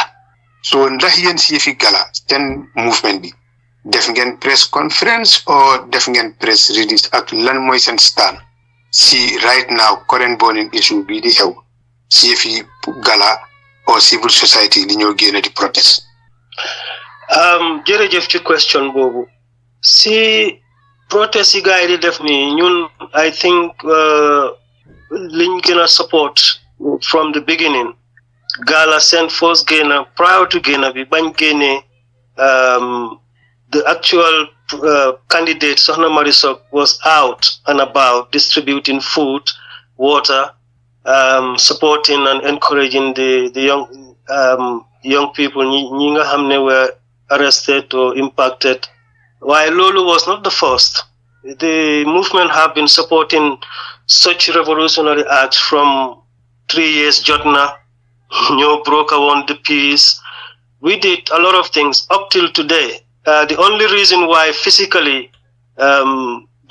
myself or Sohna Marisok not being at the forefront of even these protests is because we are not there physically. Why members of the movement are participating. So yes, we are Marisok Genana Wahna is circulating in the media. We didn't have a press conference because, like I said, she's not in the Gambia. Mansmo Panekuma in Gambia right now. Why definitely outings to condemn, brightening to the press as well. But more importantly, we've been directly communicating with the people who have been on the ground. Lolu moy activities revolutionary. Yes, absolutely. Then ko baña jël as a political adventure. Political opportunity. Because we are advising, you advocate for a change in the political approach. So how you melni duñ ko buga use to show up that ne is ASD doing this, ASD doing that for the sake of politics. Why lim saf kiko mucha moko xam ñi nekk ci biir ñep xam nañ what is happening and what we are doing. So in terms of participating, yes, ñu participate. That definitely press conference. No, we didn't do a press conference. Did we go out to condemn it? Yes, we did go out vehemently condemning the irresponsibility of the authorities, the police, and even the way the government handled it. All of that we have condemned. And in terms of linga hamne mun ko outright wahne, Gambia dañ ko laak fim nekk ni te lolu solution la moy we need a cultural identity. Say Anta Job mu ne there are three components to cultural identity. The Gambia loolu la laak young person bi tey su amee di opportunity pour génna pour ñaxtu yow nga jël ko condemn ko te kooku mooy di person bi nga xam ne moo tax tey ñu la nga sol uniform bi or ñu ne yaa ngi am an office called president's office or minister or whatever kon yow li nga jiital is obviously not Gambia bi la fa teg waaye you are actually doing yaa ngi jël reverse the reality of your of your being. Ndi Gambia mënuloo jël askan wi taxañ leen ci anam boo xam ne dangaa ne luy xew rek yow yaa koy dogal ñi nga xam ne ñoo la fa teg amuñ dogal si ñoom te am nañ loo xam ne moo leen jox doole pour ñu def loolu ñu génn di protest. So ñun condemn nañ loolu ak nañ ci and will continue to do so, but we are very also aware of the fact that there are politicalizations in all of this, and so we don't want the young people to be manipulated. ñoom ñooy tànn kii jiite Gambia in this next coming election. mu neex ñu mu naxare ñu. So ndaw yi nii seen jubluwaay, it's one of the most important thing boo xam ne any political aspirant war nga koo bàyyi xel. waaye nguur gu bugg a dem kanam ndaw yi nga jiital. ndaw yi nag pour jiital leen, it's not about manipulating them. They are intelligent enough. dañu daan nax ñun bi ñoo toll si seen dañu daan nax suñu waajur yi, but ñoom they are old souls. moo tax suñu waxee ma ne leen no, they are not young. They are actually our ancestors back to reclaim the reality bi nga xam ne moom la Gambia deserve. So we are fully in supportive of the activities of demanding justice, demanding our rights, and participating fully. Jërëjëf Mr. Bittaye. Bura, nga dem to the next question bala maa ñëw si Jibril. Yeah, thank you very much. Mr. Bittaye, dinaa dellu si waat tuuti rek again. Because am na fi nga waxee comme right now yaa ngi wax ne comme ne yéen bëgg leen see comme duga parce que comme dafa mel ni bëgg leen nit ñi xoolee neen as léegi da ngeen bëgg a dugal ci politique waaye ku bëgg a dem state house rek in the end politicien nga ba pare another thing is like a coalition pour mu am ñu tànn ku nga xam ne la independent la yaa ngi ko doon wax bala Alaaji Saliou noonu laaj loolu ba léegi Gambien ni dañ soxla kuñ trust because li Adama Barrow def after dem la nga amu ci constitution bi continuer keneen tamit mun na koo def because dafa mel ni li ñoo gis nii dafa mel ni si ba léegi si 1997 constitution bi la ñoo demee élection te foofu coalition bu fa mun a am rek ku fa nekka kooku ba léegi mun naa la nga amu waat ci constitution bi ne dafa continuer parce que constitution bi moo ko may doole comme Adama Barrow li mu wax so léegi loolu pour nit ñi mun a xool right now lii ñëw mooy 2026 dañ bëgg ku nga xam ne dangaa génn di wax di def action bu ko defee Gambien si mun laa tros dinaa ñëw nag suma question bi mooy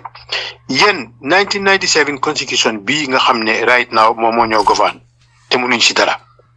waaye ba léegi am na président bi ak gaayam yu bari yi ndee def lu nga xam ne àndut ak loi te ñu ngay gis Essa Faal mi ngay play moom tam paatam yaaga naa fee wax mi ngay wax ne sax dafa yóbbu government bi court man mii di wax ak yow dama bokk si presso groupe bu ñoo wax coalition of progressive Gambians ñun sax ñu ngay def suñ effort di yóbbu nañ government bi court against comme lifin bu mu def amnesty bu nga xam ne moom la jox ñi nga xam ne they were adversely mentioned si Jaane commission bi ñu feel ne loolu contradiction moo fa am si soo demee si section 200 201 204 205 of words UDP tamit ñu ngi play seen part so yéen ndax yéen si government li moo def li nga xam ne anutal loi ndax yéen gisu leen si benn sax bu nga xam ne yéen tamit mu ngeen a play seen part bu ko defee dinañ óolu ne ñii su ñëwee dinañ def réforme bu Gambien si buga moo tax ma indi question bi ndax yéen gisu leen dara. Wow, Bora, I will come back to the first part of your question. Bi nga ne comme bëgguñoo def dara ñu gis ne ñoo politics a yooyu I will just correct you on that li ma ne bëgguñoo use young people bi ni political parties yi da leen dee use as a political tool to manipulate them. So loolu laa mean in terms of not wanting to do that because ñun li ñoo advocate mooy ne Gambia has to be the forefront of anyone ko xam ne yaa ngi participate in the political field. As a movement, we are a political movement. Yes, absolutely. Tate, su fekkee ne you are looking at the nature in which Gambian government be the operator, li ñoo def lu dëppoo wut ak constitution, most likely sax soo ko compare moo ëppa la ñoo def lu dëppoo ak constitution bi. So gis nañ ko dañ dee génn saa yu nekk lépp loo xam ne mu ngi xew moo xam li ko dalee ci xaalisi Covid bi moo xam ci scandale si xew ci yëfi pétroleum bi moo xam ci xew-xew yi the assets of the former president lépp luy xew ñun ñu ngi cee participer soxna Mari Sow mu ngi génn a wax ci ñun man suma boppa maa ngi génn di ci wax movement ambassador si ñëpp a ngi génn di ci sànni kaddu waaye sànni wuñ kaddu rek MC like I said ñu ngi ci def liggéey bu mucc ay because buñ xamalee Gambian bi li nga xam ne moo nekk dëgg ñu won leen li nga xam ne moom la ñoo dunda fàttali leen li nga xam ne moom lañ doon waaye it fañ mun a aaga su ko defee loolu mooy liggéey bi nga xam ne ñun moom lañ gis ne moo am solo because loolu dina dimbale Gambian bi mu make an informed decision as to kan moo ko jiite njiit yi nga xam ne taxaw nañ pour jiite Gambian tey ñi ñoo ooyee opposition leaders yi ku si nekk am nga fi nga waxee ku si nekk am nga sa buga ku si nekk am nga ni nga approché waaye bu fekkee ne tey xool nañ for example Seanta Job mu ne intellectuals to study the past to derive lessons from it maa ngi doon quote about his cultural identity ne there are 3 things he mentioned ne cultural identity dafa necessary te li tax may dellu ci loolu mooy Gambian bi up until now amuñ that identity bi nga xam ne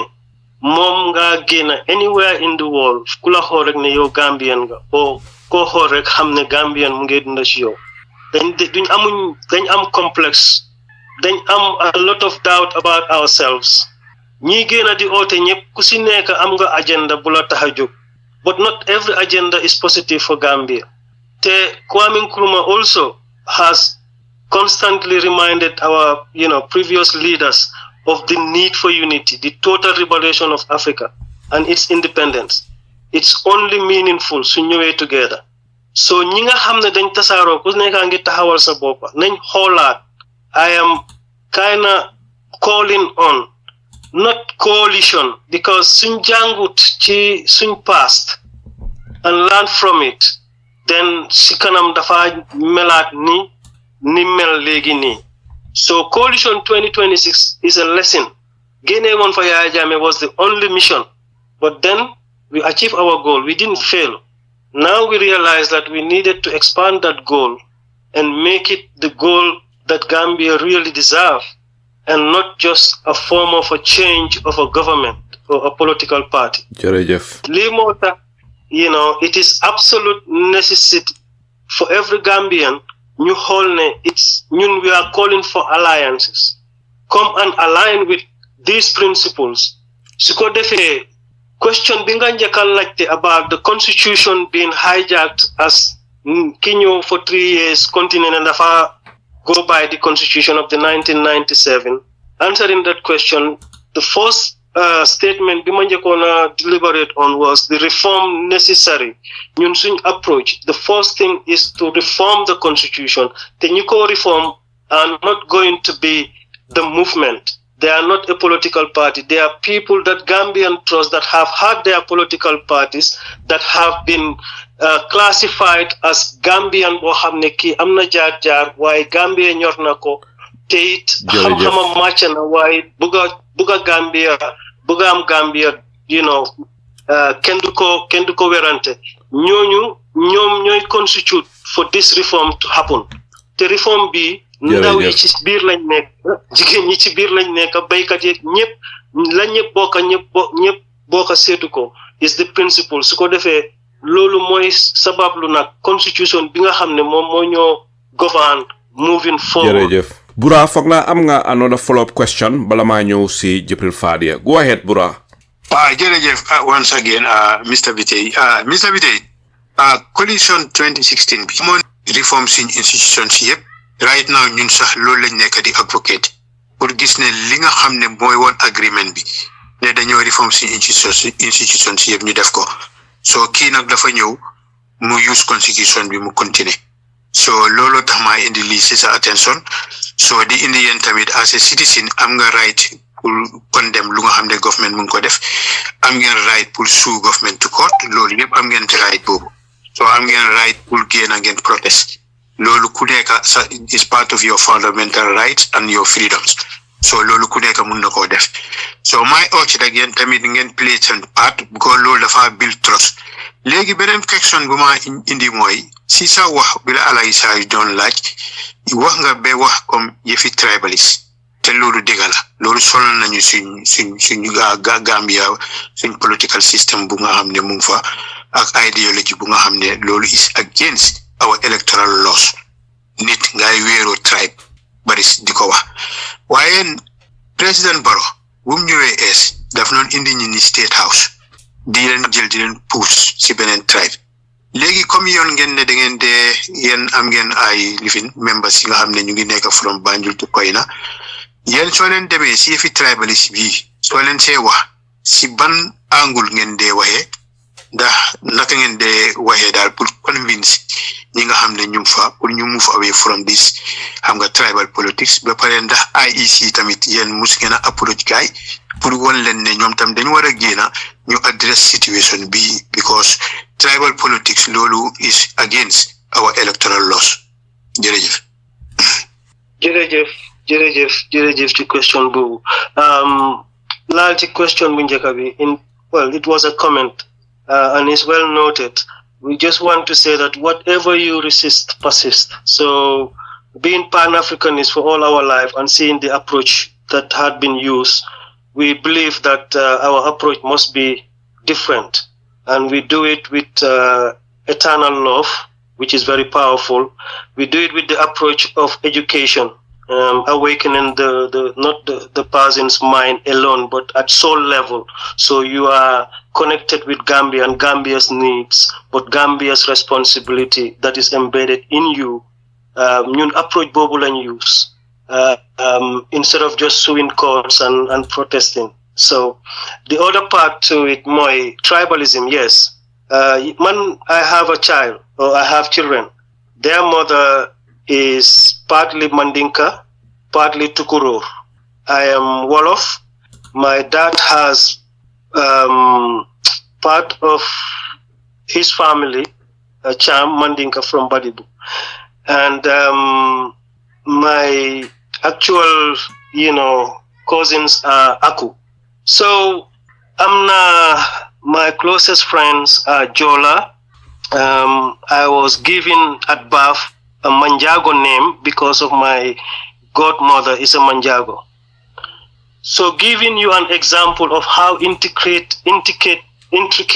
and how intertwined I am within many tribes already. Tay soma ware hajale ak ken ci ñooñu. What are you implying? What are you trying to tell the world? You cannot disintegrate my being. And so fofu la taxaw lolo tax ben ci ponka yi ma tànn pour ne soxna Marisol nekk na koo xam ne war naa mun a jiite Gambia ci jamono yuñ toll nii te Gambia soxla ko mooy ne du jiite ba nga ne kii tribe bi la bokka moo tax te tribe bi mooy def lii o tribe bi mooy against la tey ñi nga xam ne boo ootee tribalism ñi nga xam ne ñoom nga neem lu ci bari Wolof la Soose Pël Joola ñooy the four main ones. Now Sarahule bokka nañ ci and everything because of Barrow and his approach. Why? Yàlla dogal na moom fi mu nekk banxaas bi mu jógee because I don't like the word tribe. Te xëj na time made ñu war a gàttal tontu yi ndikoon ma quote from some of my inspiring authors like Seonta ci li mu doon wax ci tribe. But anyway, go ahead Mr. Bittaye, go ahead. Well, because loolu mooy li nga xam ne again dina ma delloo ci identity bi nga xam ne dafa necessary because tribalism boo xaajee nit ñi ci seen biir te ñu bokk benn dëkkuwaay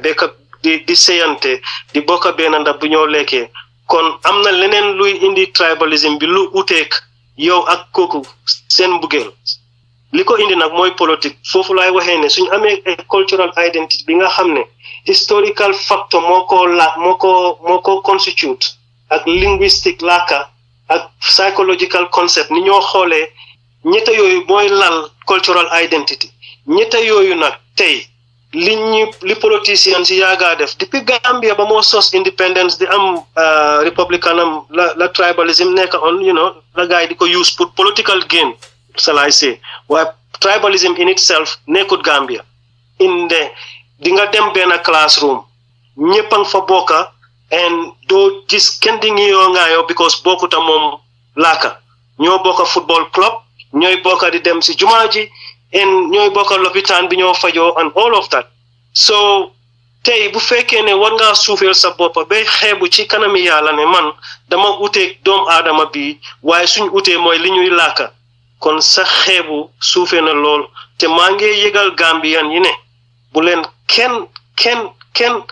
war a jaral mbaa leen war a jaral ba tax nga suufeel sa boppa ci kanam yàlla bay xaajale sa boppa ak moom yàlla parce que yàlla rek moo nekk te li tax may bamtu dis yàlla is because Gambia ñu ngi sukkandiku ne we are religious beings ñun dañ gëm religion dañ gëm Christianity or Islam so yàlla bi nga gëm noonu su dee naxuloo sa boppa naxaatewuloo ak moom kon digalal ne yow ak ki ngay gis soo eewoo sa dëkkandoo bi muy joolaa mandinka sarafule wolof oo fula kooku is a reflection of yourself te there is a purpose pour nga bokk ak kooku réew lu tax yow judoowuloo Bangladesh lu tax yow nekk judoowuloo somewhere else yàlla tànnale ne dangaa nekk biir Gambia te lii ngay doon in Gambia ni nga ko doonee soo sa dëkkandoor ka nga bokkal mandarga sam reflection la te kooku dafa war a nekk sa jaamuwaay because that's your education to life so tribe moom dafa evil in its thinking and waruñ ko mun a xejal fen te ñu ci liggéey bu baax a baax jërëjëf Mr Bittaye li nga wax am na solo trop kontaan naa si trop waaye li ma bëgg a suma question bi fu mu jublu mooy tribalist suñ ko xeex because li ci ëpp politiciens yi ñoo ko dee indi te li ci ëpp opposition du ko dee indi because opposition dafa bëgg a nit li ci ëpp incumbent moo ko dee indi incumbent bu nga xam ne dafa incompetent mënut a deliver léegi muy xool naka la moo divider nit ñi because the moment we are divided then loolu dina baax si moom trop pour mu continuer so loolu li ma bëgg a wax mooy tribalist ni nga ko dee xeexee mooy incumbent bi su génnee di wax gis nañ fi Seexu Mbaalo di seen di génn na wax gis nañ fi ñu nga xam ne yàlla jël na ba kenam yal na ko yàlla aree aljana moo tax tey dinaa bàyyi turam waaye gis nañ fi président Barrow ndax yéen da ngeen dee génn directly ngeen wax comme Seexu Mbaalo ni mu ko waxee ngeen wax turam wax ko ne bàyyi lii so nii lañ ko dee xeexee lii mooy suma main question moo tax ma pousse si IEC ne lii sax is against our electoral laws dëkk yu ko dee xeex yëpp nii lañ ko dee xeexee su nit ñi génnee wax ko dangaa génn nga wax turam doo ñëw di wax comme ne lii baaxut lii ak lii ak lii ak lii moom bu koy def sax xam na ne baaxut waaye comme li nga wax political gain la at this moment moo tax moom du déglu comme yow li nga ko waxee waaye di moment nga tudda turam direct rek then he will get the message ndax yéen da ngeen dee def loolu. The answer is yes dañ ko dee def ba pare just recently Demba Sabally bi nga wax noonu Her Excellency génnoon na wax ci first comments am yi mu njëkkoon a wax about bloodshed ak bi mu mujjee repel nii bi moo attend the Fuller's gathering absolutely te dañ ko dee condemn in the strongest of terms. jërëjëf Mr Bittaye fi mu nekk ñu dal di ñëw si Jibril Fadia Jibril ban laajte nga amalaat Mr Abdoulaye Bittaye. waaw jërëjëf waaw daal di li ma am pour laajte mooy dama dégg fii mu ngi wax affaire yi ID card bu nit ñëwee time bu moo nekk IEC 1996 around there in West Coast so di wane ne nit ñi léegi daf dee am difficulty ak nit ñi ci affaire yi ID card pour ñu proof seen birth certificate wala seen citizenship so maay bëgg a laajte foofu rek sax lu ndaw ndax nit ki foog naa ne question boobu ñi ko waroon a laaj mooy ñi ko war a jox ID card so lan moo war a tax IEC di ñëwaat di laaj nit ki naan ko ndax yow fii nga juddoo after bu kooku acquire ID card am ba pare loolu moo ma jaaxal because the problem is at the entry level foofu la ñu laaj. ku am ID card requirement bi mooy soo amee ID card war nga acquire voters card lan moo war a tax yéen ngeen war a laaj kooku noonu again pour mu prove citizenship ba. Wow, jërëjëf Fadi ci question boobu. That was in line with the electoral law and the interview process. Parce que the obtenance of the document ñun mënuñ ko verify. Waaye liñ mën a verify mooy ne soo toogee suñ kanam dinañ la laaj questions yoo xam ne dina war a dëppoo su fekkee ne yow yaa ngi nekk somebody ku juddoo Serekunda yaroo fa màggee fa 1 or 2 things war nga ko war a mën a xam during the course of that, because war nga am 18 years of age minimum bala nga apply for this document. So am na ñoo xam ne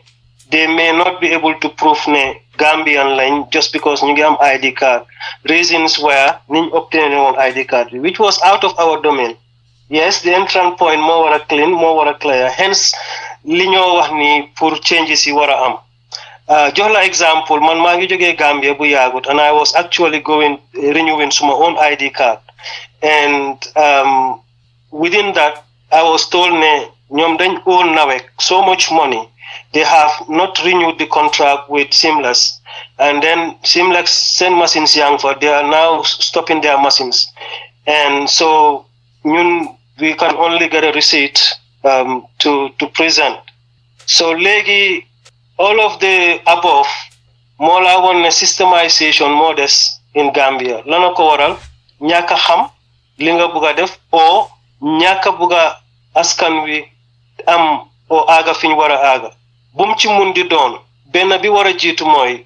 war nga am cofeel pour réew mi, because ID card moom mooy wara it's a vital document in the country. So te dañ koo fay nit ki daf laa fay xaalisam nga nekk government, you cannot give them the product that liñ fay for or the service. Loolu moo ruslu moo gàccewu pour askan wi. And so in terms of answering your question, there are questions, and there is a questionnaire that you have to answer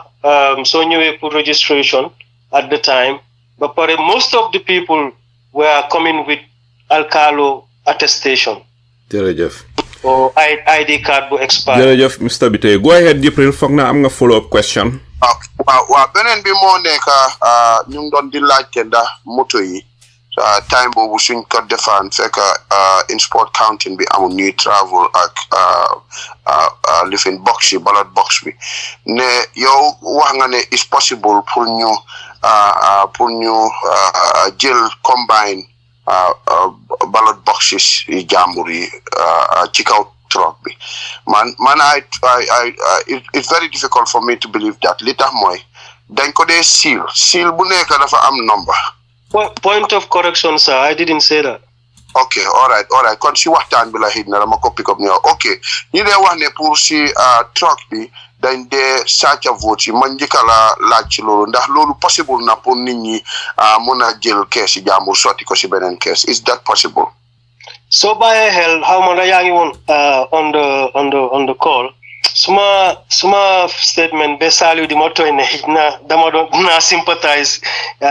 July 22nd o APRC moo tax maa doon wax ne sàcca du mun a am. So reflected back to that answer. The answer is no, they're not difficult pour lolu xew, because at the stage of sealing, lolu, it's the early hours of the morning. So all representatives is present. Ngeen def what we call da ngeen turn the ballot upside down, gis ne mu ngi empty, then ngeen do fa def sawdust. Sawdust boobu noonu has to be checked by all parties to know that there is nothing involved, nothing inside it. So ñëpp ñu signed off ne léegi we are able to start. Te loolu dafa fekk seal nañ the actual lead of the drum. So ku ñëw pour sànni si you only have access to that little gap fi bul bi di dugga. And that does not give you any opportunity to do anything else. From that moment up until nag mu àgga ci counting center bi ballot box boobu duñ ko dee laal mënuloo ko tamper with, because there are serial numbers that are recorded and signed off, and there are evident tampered bags that are also signed off. Once nga tamper with those, unless all the political parties ñi fa dajee yépp ñu connive pour sàccal kenn, that couldn't happen or should not happen, cannot happen. if that answers your question. Jërëjëf. Jibril, go ahead. Waaw ba tey bi nga waxee ne da nga bokkoon si July 22nd te xam naa ne perminte London Corner mu ngi fa woon ci youth si head loolu KMC ndax that time fekk na Honorable Fabakary Tombong Jatta bokkoon na si July 22nd bi ci movement bi na bokkoon. No, at that time, Fabakary Tombong Jatta, I don't know him to be part of the movement. Per Minte, I was there before Per. But for a conference, he was also one of the representatives from Serekunda. Serekunda is so. Per knows me very well. And I think he can attest to me, to Limadonwa. Mom dafa continue man ma bay, and that's how they got in. So no, Fabakary Tombong Jatta mom man ko xam bi ma liggéey PIEC mom tam mu doon liggéeyal PIEC. He used to work for an airline. Before that he was a teacher. So bimo joined PIEC, he came from an airline company and then he joined us. So as a senior registration officer, and he was responsible for Combo North. Mota ma indi ko because of ñu doon laajte ndax nit war naa bokk ci political party. That time Nigeria Airways la doon di liggéeyal te confirm nga ne at that time yow bi nga nekk si lifini nekku fa woon. So loolu rek laa bëggoon a clarify te man xam naa ñu nekkoon ci July 22nd bi in KMC, especially Per Minte and many others ñoo xam ne ñoo fa nekkoon. Waa jërëjëf Jibril fi mu nekk bala maa ñëw si caare moom lu ma bëgg a laajte Mr Bittaye Gambia dafa tollu si diggante fi mu nekk ni benn at donga mooy li des ñu dal di dem elections ba pare political commentators yu bari wax nañ ne buñ demoon election next week wala next month Adama Barrow dina duma opposition bi according to many political commentators they are not only weak but they are divided. The Alliance for Social Democrats mun nañu wax ne si opposition bi ngeen bokka fi mu nekk li jaaxal nit ñi ak li tax Gambian si feel very very worried mooy ne bantey déggaagun daal luñ xam bantey liñ bugg a déggaagun ko mooy ndax opposition bi ñu ngi waxtaan ndax coalition a very formidable strong coalition ndax dina mun a am well ahead of time pour xeli Gambia ni dal di dal ñu mun fee génne Adama Barrow ndikte président buy toog ñetti mandat dafa xewi léegi si àddina si benn mandat ñaari mandat nga dem keneen dal di ñëw ndikte Adama Barrow lim bugg a def su fekkee ne succeed na dafa invite coup d'état si dëkk bi dafa invite political unrest si dëkk bi te loolu buggun ko ndax yéen ASD you are so serious at this very moment ndax yéen a ngi waxtaana yeneen alliance yeneen coalition si ak yeneen political parties yi pour mun a build a very very powerful grand coalition ndax yéen a ngi def loolu am déet. Mr Njie jërëjëf ci question boobu xel dafa dal soo xelaatee ne ci political arena nga nekk pour xam ne lépp lu nekk as a strategy te it's just a political sort of strategy again pour announce ne Adama Barrow without coalition du fa jógee waaji ñun amuñ leen luñ mun a gis lu dut ne Gambia dafa am pour change boobu is going to be a system change boobu mooy dafa dagaase lépp lu xeetoo yàqu ak yàqakat ci Gambian politique dañ leen faa génnee askan wi ñoo ko soxla yàlla la ñoo ñaan mu dimbale ñu dooleel ñu ci loolu so tey nii képp ku jiital ne coalition rek mooy mun a génnee Adama Barrow yow yaa ngi bokka ci Adama Barrow in terms of consciously or unconsciously because yaa ngi support a reverse psychology that is not existing. Small understanding right Mr Bittaye danga bëgg a wax ne without coalition maanaam benn parti boo xam ne bokkul si benn coalition mun na fee génne Adama Barrow yow da nga gëm loolu. bu baax a baax. ok lan mooy sa dalil sa reasons. benn political party bu nekk bu fekkee ne serious nga serious bi mooy lan Gambia moo la tax a jóg benn ñaar gëm nga ne bala ngaa dugal si lii am na lu la ci dugal te loolu dafa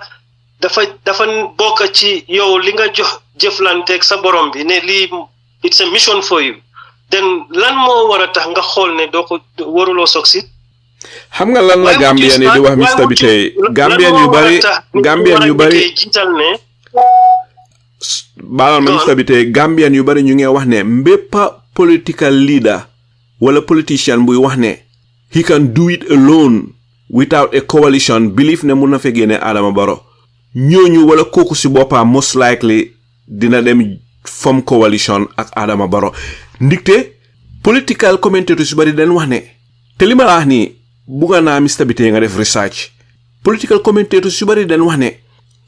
without a coalition duñ fi mun a génnee Adama Barrow because Adama Barrow mun naa use the power of the incumbency incumbent bi dafa am yenn certain powers yoo xam ne plus certain votes loolu mun naa tax mu win yow soo ñëwee ne da nga believe ne benn parti mun na fee génne Adama Barrow Gambien yu bari dañoo jaaxle ndi te Gambien yu bari xoolaat ne def neen research ba gis na dëgga li fi mun a génne Adama Barrow donga mooy coalition ndi te coalition buy fàtte mooy li fi génne Yaya Jammeh te fekk na Yaya Jammeh toog na fi 22 years coalition la ko fi génnee de without coalition Yaya Jammeh ban tey si jamono yi may wax yow mooy nekk président bu Gambia so ñi wax ne mun leen fee génne Adama Barrow without a coalition loolu méngoo wuta ñi nga xam ne ñu ngi xool gis the real picture of Gambia ndikte man maa ngi waxtaane Keba Fun bu yàggut moom la fa jógee Amérique ñëw mu ngi dem laan di waxtaane political parties yu bari moom tamit loolu la belief loolu la gëm mooy ne coalition rek mu fee mun a génnee Barrow bon yow tey soo ñëwee nañu belief nga ne without coalition mun leen fee génnee Barrow bon loolu dafa mel ni méngoo wuta li nga xam ne moom la di masses of the people belief lan mooy sa tontu si li ma wax. suma tontu si loolu mooy the masses what the masses believe he who says it ci fi moo xool la depend that is one. Two fi ma sukkandeku pour wax ko mooy amuñ success ci history so far in seeing a coalition government. Okay, Gambia is not the first coalition government, and I can take you as far back as 1918 or as far back as 1977. Bako, India tried, Italy, Israel, Kenya 2002, Gambia 2016. Coalition do not succeed because if it is built on removing an individual, it is bound to break. Okay, that is one. Two, it's always built on non-governance at its earliest stage. Agreement la de neka. Agreement bo hamne, it symbolizes let's go together, win the fight, and share the cake. That's not what we are calling for. I want people to listen very carefully. There is a difference between an alliance and a coalition. The coalition that we have seen and have been seen over the years, namely these countries, Imatudanunu, lalen dan tahajop moy nañ fi génnee kenn nañ fi génnee government bi nañ fi génnee lii waaye Gambia soxla wuñ loolu Gambia liñ soxla mooy wecceeku boo xam ne tey bu xasee ba sosu si Gambia kenn du ñëwaat di ñu indi len lu ñu war a xoj mbaa len luy war a bos suñ freedom o len luy war a suufeel suñ jëm kanam mooy lan mooy reform boo xam ne foundational reform laa nekka kenn du fi toogaat lu over 2 times kenn du fi ñëw nekka di overall boss of people. You are a servant and that's all you can be, giving all respect, all support by every Gambian, but you cannot be our God ever again. Lii mooy the absolute approach bi nga xam ne moom lañ gëm ne mooy indi the best changes. Alliance comme seetal li ma teg ci table bi su méngoo li nga teg ci table bi nañ seetante ñu ni neen kan moo ci war a jiite su boobaa bu fekkee ne li ma teg ci table bi ak li nga teg ci table bi dafa ute nañ seet li ci gën pour askan wi te nga teg ko ci foo xam ne is not greed teg ko ci foo xam ne du sa own personal buga mbaa sa buga doole rek mbaa buga am place rek moo la tax a jóg teg ko ci ne Gambia ma ñor te suma tëddee jël suma loxo te ko suma xol yàlla génne ma àdduna tey dinaa mun a seedeel suma boppa ne li woon suma éene mooy Gambia dem kanam lu ma ci mun a def nag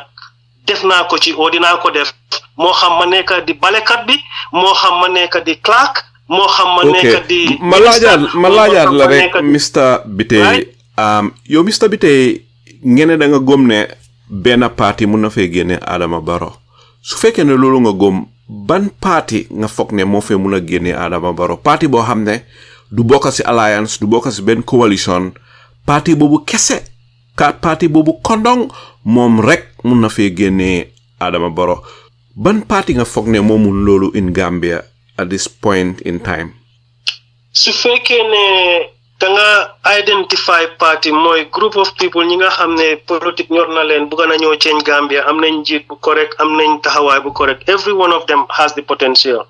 including ASD ñoom rek mun nañ fee génne Adama Barrow dal di win elections absolutely parce que ASD movement la ASD tey am na ñu bokka ASD ñoo xam ne they have been party members of different parties ASD oote wuñ ne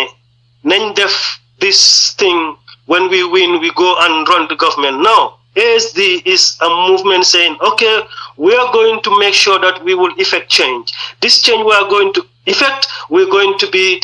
the watchdogs we are going to be the main pillars of making sure that it works. If it doesn't work, we make the same movemental change, and that will effect the same change. Why we are not going with a conceptualized group of people and say, okay, let's go. You handle this, you handle that. Man, my def lele. Suko defe Gambia dem si kanam. No, that's all going to be changed. Lolo party system. You are on record. No, sorry, clarification. Okay. I don't want to be misquoted. Moy bolo moy indi dole. Te bolo rek moy indi ndam. So every single political party ak lo am dole ak lo buga independent Gambia mo ote. So what lima emphasize moy alliance come and align with a movement bo xamne dinañ fi gene the whole political system ba pare ñu institute lo xamne nak Bepa party bu ñëwaat so winning election twice you're gone so liggéeyut this constitution do not give individual doole pour mu def lu ko ne changes dafa mën a am effectively Gambia nag continue dem so ma mu ne may rek Mr Bittaye ma bëgg laa laaj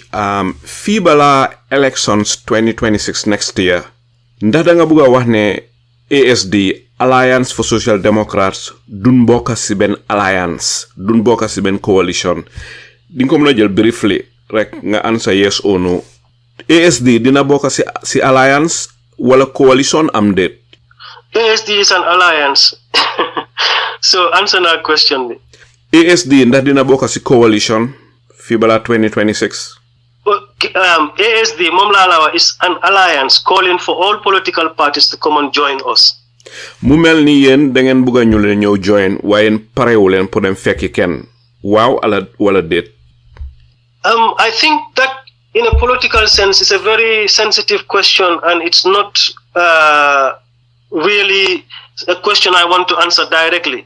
because kii dem ak kii ñëw fan la ñoo dem ak fan la ñoo ñëw dañoo daje so ñun dañoo oote ci li ñuy oote li ma ne oote nga fekka si ñu it's not one move from one place to another it's about concept bi nga xam ne moom lañ am if it yow toog nga setal sa bopp ne leer na ne dëgg man de bëgg naa nekk njiit idea bi rek laa am waaye xoolal ndax mun nañoo wax ne ASD yéen parewu leen pour dem fekki benn parti ndax mun nañoo wax loolu am déet non ASD du dem di fekki parti in anything ñun su fekkee ne yow dañ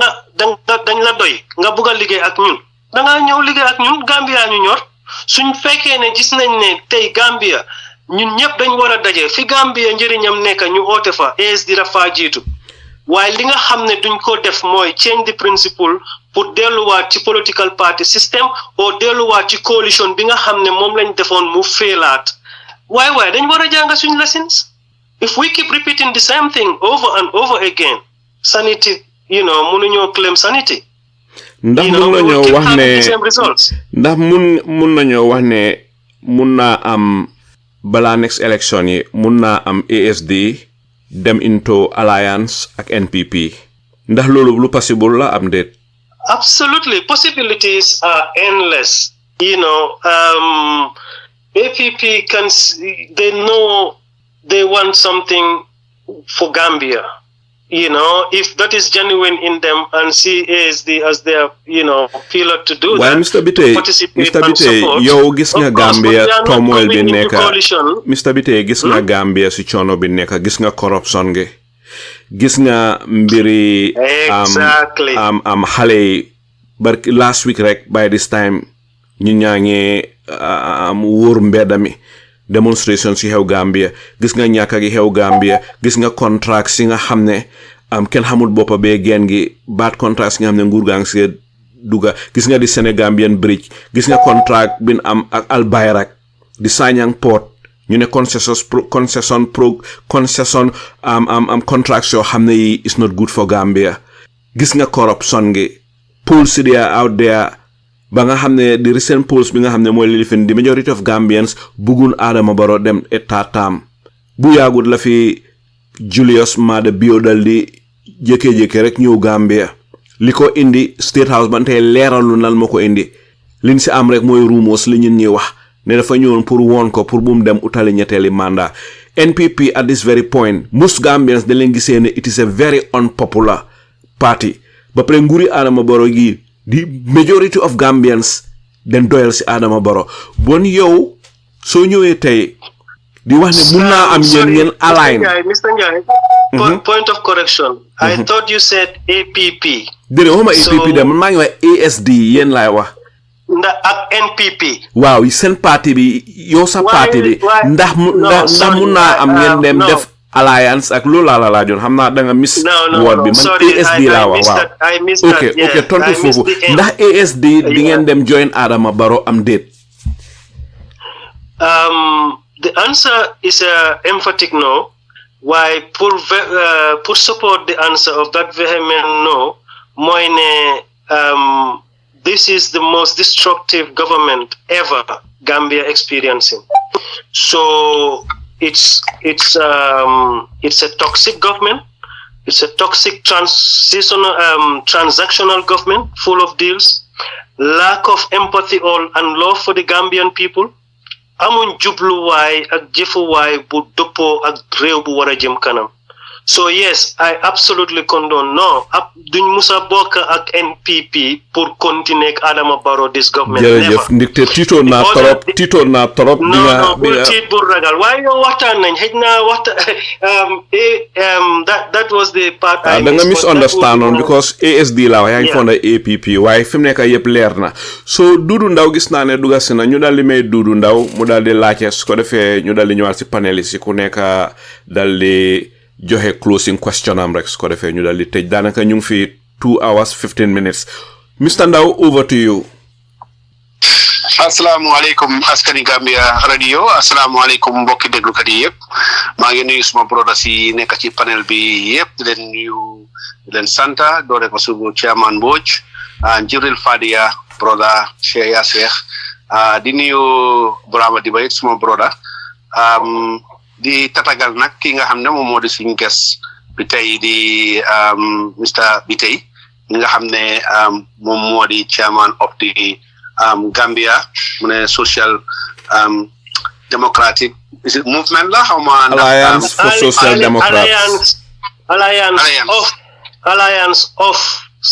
Democrats Alliance of Social Democrats okay Alliance of Social Democrats that's very good so ñu kontaan lool si daje yow ci panel bi tey askani Gambia radio wax dëgg nag ñu ngi soog a dégg sos bi xam naa ne lu ees la tamit loo xam ne xëy na suñu soo jot a ñëw suñu kanam waaye ñu ngi kontaan si ne ba tey doomi ndawi Gambia ku toog si panel bi fii di waxtaan ak suñu paneliste si xam naa di various questions yi nga xam ne ñu ngi koo laajte ñu ngi ko doon waxtaan ak yow mu nekk loo xam ne yëpp rek pour jubluwaay réew bi dem kanam la li ma mujj a dégg nag mooy comme li nga xam ne moom moo di mooy Alliance for the Social Democrat bi xam nga ndax tontu nañ ko first time ndax of course dama nekkoon offline nekkoon si yeneen itte waaye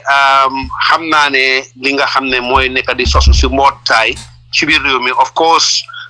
bari na te man dama dee wax ne ba tey lu baax la ci réew mi ndax dafaa joxe rapid development rapid awareness because dañ soxla Gambia fi mu nekk nii fukki fan si gannaaw rek maa ngi woon Accra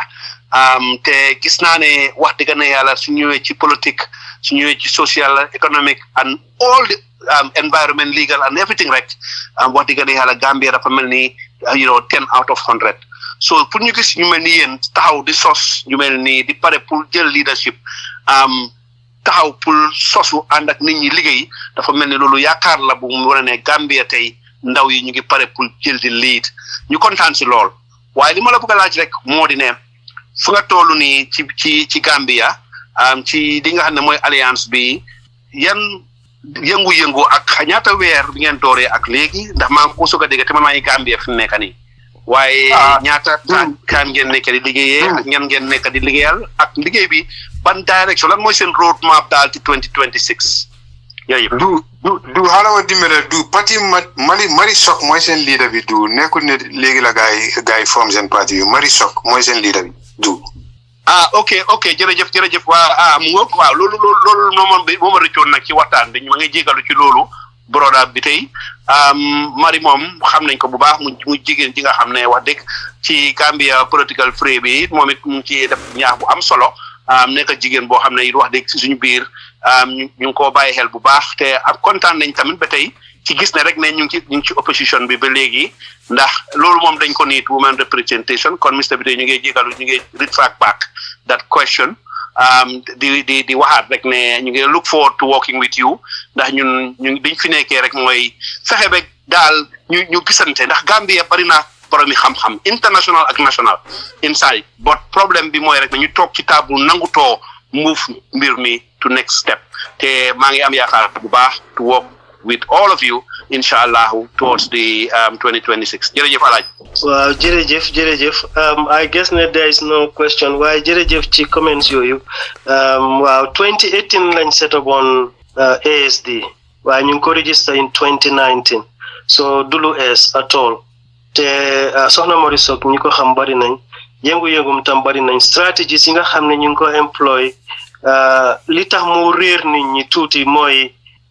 lañ xam consistently mooy di political party ak seen strategies ñoom niñ dee doxalee so ñun nag obviously comme I quote from Nelson Mandela mu ne it is impossible until it's done so ñun amuñ benn gom ne lu munta nekk la waaye am nañ gom bi ne ASD comme ñun li ñu tax a jóg is sovereignty constitutional clarity ku nekk xam sa taxawaay lan la sa jubluwaay lan la waaye lan mooy ci sa warugar yéegal la sa bopp ki nga doon raise the value of who you are create that identify it while also activate that identity of the Gambianism that you are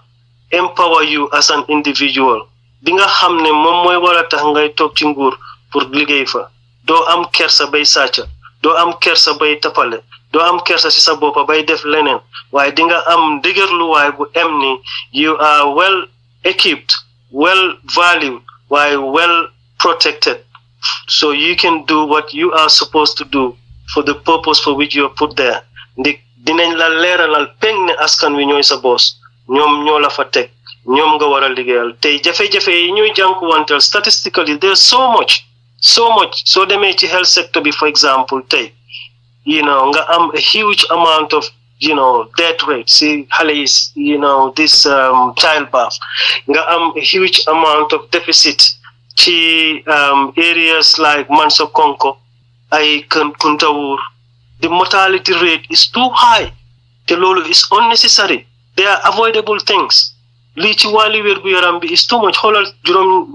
juróom-ñaar fukki bakeni halal gën a àdduna you cannot do anything up until now pour ñooñu seen waajur yi xam lana tax ba pare def luy war a protect loolu nekkaat xale yaa ngi ñaxtu because there is a price hike in the data usage in loo xam ne it's just airwave your government yaa amee the system the structure bi waral képp kuy jaay mun a jaar foofu pour jaay soo amee yërmande am xam-xam ba pare waral liggéey ak sa askan wi that is the simplest thing mathematically that can be calculated ne Gambia war naa mun a am the cheapest air tariff xale yi di jox di ñaxtu loolu amuloo anything else to do but to galvanize some uniform individuals ñii di tear gas ñii di sooti ay ndox di jël xale yi waxuma nag ñu ne dañ am jàngakat ñi nga xam ne ñoom lañ teg pour ñu aate loi ñuy ndóol bay war a jël xale yi ne dañ leen a aate di leen dugal ci kaso all of those things require the attitudinal change mooy reform bi ñoo wax dañ war a inject and activate the total Gambianism the changes of divinity nga mun a méngale sa bopp ak yëg-yëgi kawe tuuti nga xam ne li nga dunda it's never ever what you came here to do it's the opposite dooral nag di seetaat sa bopp ne you have responsibility da nga am cër ci sa bopp en da nga am cër ci réew mi nga xam ne moo la sàkk fa la yàlla sàkke en cër boobu mooy to do the best you can to be the best version of yourself nga mun a bàyyi tapale mun a bàyyi sàcca mun a bàyyi neexalante bi suuxal réew mun a bàyyi lépp loo xam ne it's easy to do it doesn't cost you something you don't have to do it doesn't cost you don't do it li nga xam ne you have to do it defal sa kéem kattan because you have to do that to make it better for the greater good of all ñun lii la ñoo advocate jërëjëf Mr Bittaye daanaka fi mu nekk waxtu bi jaamu nañu ñu ngi fi almost 2.5 hours Mr Bittaye in 2021 sun sister Mary Sok wax dëgg moom itam gis neen buga gi nga xam ne moom la buga Gambia yéen gu rafet gu am si Gambia ñu ngi ko rafetlu bu baax te xaala na bunta boo xam ne Gambian yu bari ñoo xam ne jigéen leen dina leen inspire ba nga xam ne ñoom itam dineen bugg a bokk si politics loolu ñu ngi ko rafetlu ndaxte mënoon naa ragal ne moom jigéen la du mun a dem di jongante góor ñi ba tax mu dal di teggi tànkaam waaye gis ne teggiwu tànkaam bante rek mu ngi yëngu si wàllu politics gi loolu ñu ngi koy rafetlu bu baax waaye nag élection bi nga xam ne mooy bi passé 2021 moom madame Mary Sok moom moo nekkoon di only female koo xam ne demoon na submit details am yi IEC mu mel ni egoon na fu sori waaye nag mujjanteel ma mu dal di endorse UDP su fekkoon ne ASD endorse neen UDP si élection si passé di 2021 lan mooy li xew ba tax ngeen amee change of mind ba tax ngeen a xalaat léegi ne doo leen dem endorse benn party waaye ku bugga na ñëw endorse leen si élection si ñëw 2026 this change of mind fan la jógee ak lan moo ko waral Wow, first of all, pour answer the question, bi dama buga make a point of correction. ASD musunyo endorse UDP. Okay, that's a point of correction. Sohna Mary Sok. Okay. Ma lifina la rek. Ma just rek. Ba ma continue rek. No, hara so continue rek dama lose lifin mi ndikte. Kër Fatou ñu ngi report November 13, 2021. Independent aspirant Mary Sok endorses UDP. But Mary Sok, the only female aspirant who filed her details to the Independent Electoral Commission, IEC, but could not make it to the court, has endorsed UDP. It cannot be more clear than this. Statement. That is a very correct statement. And Lolai Wahni, Mota Manela, a point of correction. You didn't see ASD in that report. It says Mary Sok. Remember, Mary Sok is an independent candidate. So she has her independence to not to endorse anyone. She so wish. ASD is the movement that didn't endorse anybody. Hejna sun dekukat yi dinen wax ne Mr Bittaye mu ngi confuse ñun ñi ndikte Mary Sok moom moo jiite woon ASD. Please let everyone be clear. Ma jox la exemple rek su fekkee ne tey ki jiite nen ne Mama Kandeh moom moo jiite GDC tey su fekkee ne Mama Kandeh dem na endorse UDP as an example. Foofu laa bëgg a correct Mr Njie. Okay, we are not a political party. Sohna Mary Sok is an independent candidate. She can turn tomorrow and say, you know what, I don't want to contest. We are going to find another independent candidate. So, Mary Sok jite with ASD? No. jiite man maay jiite ASD. kan moo jiite ASD. moom ngay waxal ni Abdoulaye Bittaye. This is where I want to make clarification. Gis nga ASD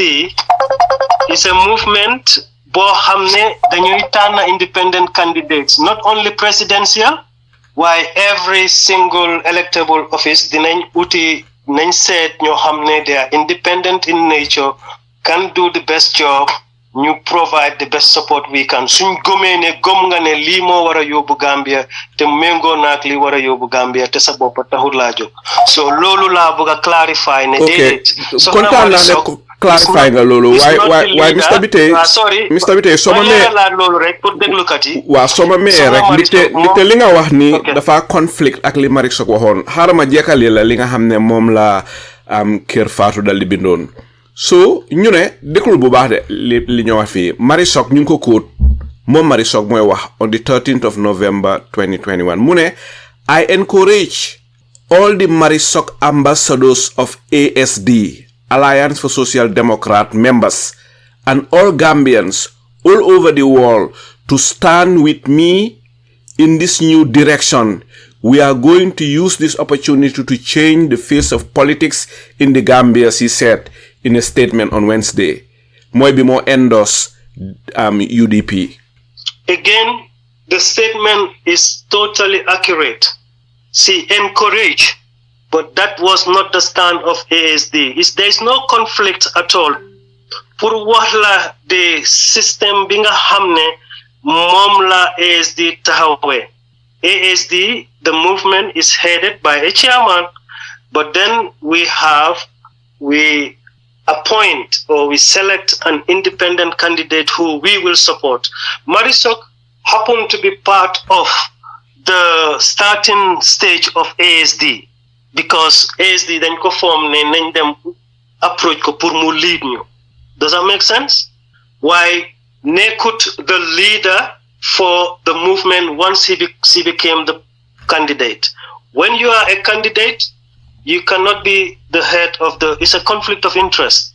We are going to be your watchdog. We are going to be the one who will scream out loud if you do anything wrong. We are going to be the one to put checks and balance on you. So if you're part of us and lead us, we cannot do that. It's conflict of interest. This is the reason ñu separate the two. Mungo Mr. Bittaye foog naa Jibril Fadia am na lu mu bugg a comment the same topic leen nekk. Jibril, go ahead. waa jërëjëf Alhaji Saliou jërëjëf Dudu Ndaw Mr. Bittaye digala politicien bu mag depuis 1995 bokka nga ci ñi demoon Janjanbureh ci youth group boobu in early age bokka nga IEC bokka nga waa ñun itam ñu nekk ci panel bi fii ñun ñëpp am nañ history te si radio lañ nekk di wax te suñu radio bi ku fi ñëw dinañ waxante yow li nga xam ne loolu la nit ñi expect from us seen movement bi man ni ma ko gisee seen alliance bi ni ma ko it's very tricky ni ngeen a liggéeyee yéen amuleen yaay compine to my opinion li ma ko gisee so ngeen def seen framework boo xam ne yéen li ngeen foog ndax loolu la réew wala doxee ngeen am that ideology ni ma gisee loolu laay wax ama panelist ba pare ngeen defar seen dara nit ñi nga xam ne dañ am seen yaay compine nit ñi nga xam ne dañoo dem uti seen nit ñi pour dajaloo ngeen ne yéen te ñooñu dañ wax ak nit ñi dara ba tax nit ñi jënda seen ideas bu nga àndaa ñoom yéen ngeen def seen framework defar ko ba mu baax you know everything ngeen tali ko ne lii is doable ñooñu nañ bàyyi ñoom liñ def yépp ñu ñëw pour join si yéen because yéen a am loo xam ne loolu suñ ko defee na mun a génnee Gambia man I don't think that you can sell that to me it's not personal but you cannot sell that to me an open-minded person ne yéen a am the best to my opinion li ma foog na loolu ngeen a drive to ñun ñu bàyyi let's say ma jox la practical example UDP laaj Alhaji Saliou laaj na la fi benn question ne la su amee benn political party boo xam ne moo war a mun a génnee fii Adama Barrow ban politique honestly speaking whether you bokk nga UDP wala bokkuloo yu xam nga ne bu dul MPP UDP moo fi ëpp doole that is a fact it's all about nit ki fi nga bokk pour yow nga mun a divert foofu noonu indi leneen so man seen li ma ko gisee mooy liggéey ba dee ndaw si ne ko pénga saara yaa di mbaam dafa mel ni man yéen seen lifin bi noonu la bugguleen a jóg pour dem uti waaye da ngeen am seen structure bu tege te Marisol li mu wax ñun ñëpp dégg nañ ko ñëw na fii laaj nañ ko endorsement bu make to UDP everybody heard it it's everywhere ak loo jànga lu keneen jànga li nga riid loolu la ñëpp riid loolu moom boo ma ne you can defend what Marisol says soo waxee ne da ngeen a distinction boppa yow yaay président waaye da ngeen a distinction te Mari call yéen seen members yi so yow ndax mus ngaa génn suma question fu laa dem ndax mus ngaa génn counter Mari ne ko mënuloo oo suñu members yi pour ñu ñëw fii ndax am nga doole bi ndax amuloo doole bi. Okay, thank you. First question, bala answer the last question bi. Pour clarify just couple of points, in terms of political party system beeg ñun movement bi ne gaa ngee liggéey ñun ñu door ñu am suñ structure rek ne it works and you can't buy that. I think opinion based, if you change the way you look at things, the things you look at change. Ñun amuñ anything to say that what we have is the only workable solution. Why we have a system, we have done the best we can to come up with something that we believe is different and can make a difference. So yaay compin is associated with a political party. Suma la ñu waxee ne am naa yaay compin, then I'm not different from that kind of system. If I'm advocating a difference, everything I do is different. So dafay des nag ci ki am système am pour mu gëm ne lim am baax na nit na ko mën a jaay Gambian yi ñu jël da ko or not, that it's entirely dependent on kooku lim gëm. Waaye su fekkee ne caaxaan taxut laa jóg naxante taxut laa jóg te Gambia ormal nga ko ormal boo xam ne doo war a ñëw bokk ci politique rek pour waxantu doo war a toog it jàkkaarloo askan wi nga xam ne say yaayang ci say baajen nijaay papa doom ñëpp a ngi laa déglu ngay wax ndik wax rek moo la tax a jóg. Now ñun li ñoo wax mooy ne yow am nga sa political party am nga sa yaay compine yaa ngi liggéey sa liggéey that's fine because yaa ngi ko jaay idea bi mu gëm o yaa ngi génne xaalis di ko jox o yaa ngi whatever it is that you're using pour am kooku looloy sa stratégie. Man am naa suma stratégie boo xam ne ooyeewuma nit yaay compine ooyeewuma nit lady mobilizer or youth mobilizer because loolu it's your political party system. Man suma strategy is different te maa ngi reach out to the people. Léegi ñi nga xam ne ñu ngi bokk ci political party yooyu suñ ma déggee ma doy leen te ñoo ñëw te loolu mu ngi xew te man su fekkee ne maa ngi embark on a programme te am naa yaxin ne programme bi ma nekk amal na ma njëriñ jël naa suma resource suma time suma lépp di ko ci def then it has to yield dividend bi mooy lan Gambian baa ngi am yëg-yëgi li ma wax mu ngi am méngoo ak li ma gis li ma dunda maa ngi ko dunda because I'm not creating a story. I wasn't born with a silver spoon in my mouth. Li ñoo dunda ñoom coono boobu man moom laa dunda and all of that stuff. So li nga xam ne gëmuloo ko it's entirely up to yourself. How much can you trust yourself and what you have put in place. Bura Mr. Bittaye daaneel rek ma ñëw si yow su ko defee Baboucarr Mbodj dal di tëj waaw go ahead Bura ñu jël ko briefly rek bi ko daanaka fi mu nekk waxtu bi jeex na go ahead Bura. Jërëjëf Alay Sall pour ñu fiya ak kii Mr. Bittaye li mu wax yëpp dëgg la de because Marisol ba mu fi ñëwee exactly lu Bittaye wax ni maa ngi fully remember ne loolu la wax na ne movement la moom amul benn chef foofu ñi ñoo ñëw oko wax na bu ko gaay ooyee ba mu toog wax ak ñoom before gaay ñëw endorse ko moom pour mu nekk seen biir so question jëm leen laaj ak yooyu yëpp bu ko gaay approché ñëw wax ak moom yooyu yëpp Marisol wax na ko fii I can fully remember bu mu ñëwee fii AG radio fii the problem with ñi seen movement bi comme Bittaye is the chairman léegi gën nañoo understand bu mu waxee rek man di call naa ne li mu ko waxee nii noonu la ko Marisol ko waxee fii ak Mbodj the problem is mooy ñii ñoom ñu ne according to Mr. Bittaye mi ne ñoom duñ protest duñ sue government court mais pare coalition 2016 bi ñi nga xam ne ñu ngi déglu the difference between alliance ak coalition I think is the same kaay ñu liggéey la o kaay ñu liggéey o kaay ñu ànd def dara ni nga ko defee loolu yëpp soo ko xoolee benn la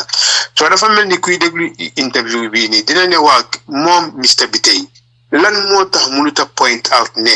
2016 bi am nañ agenda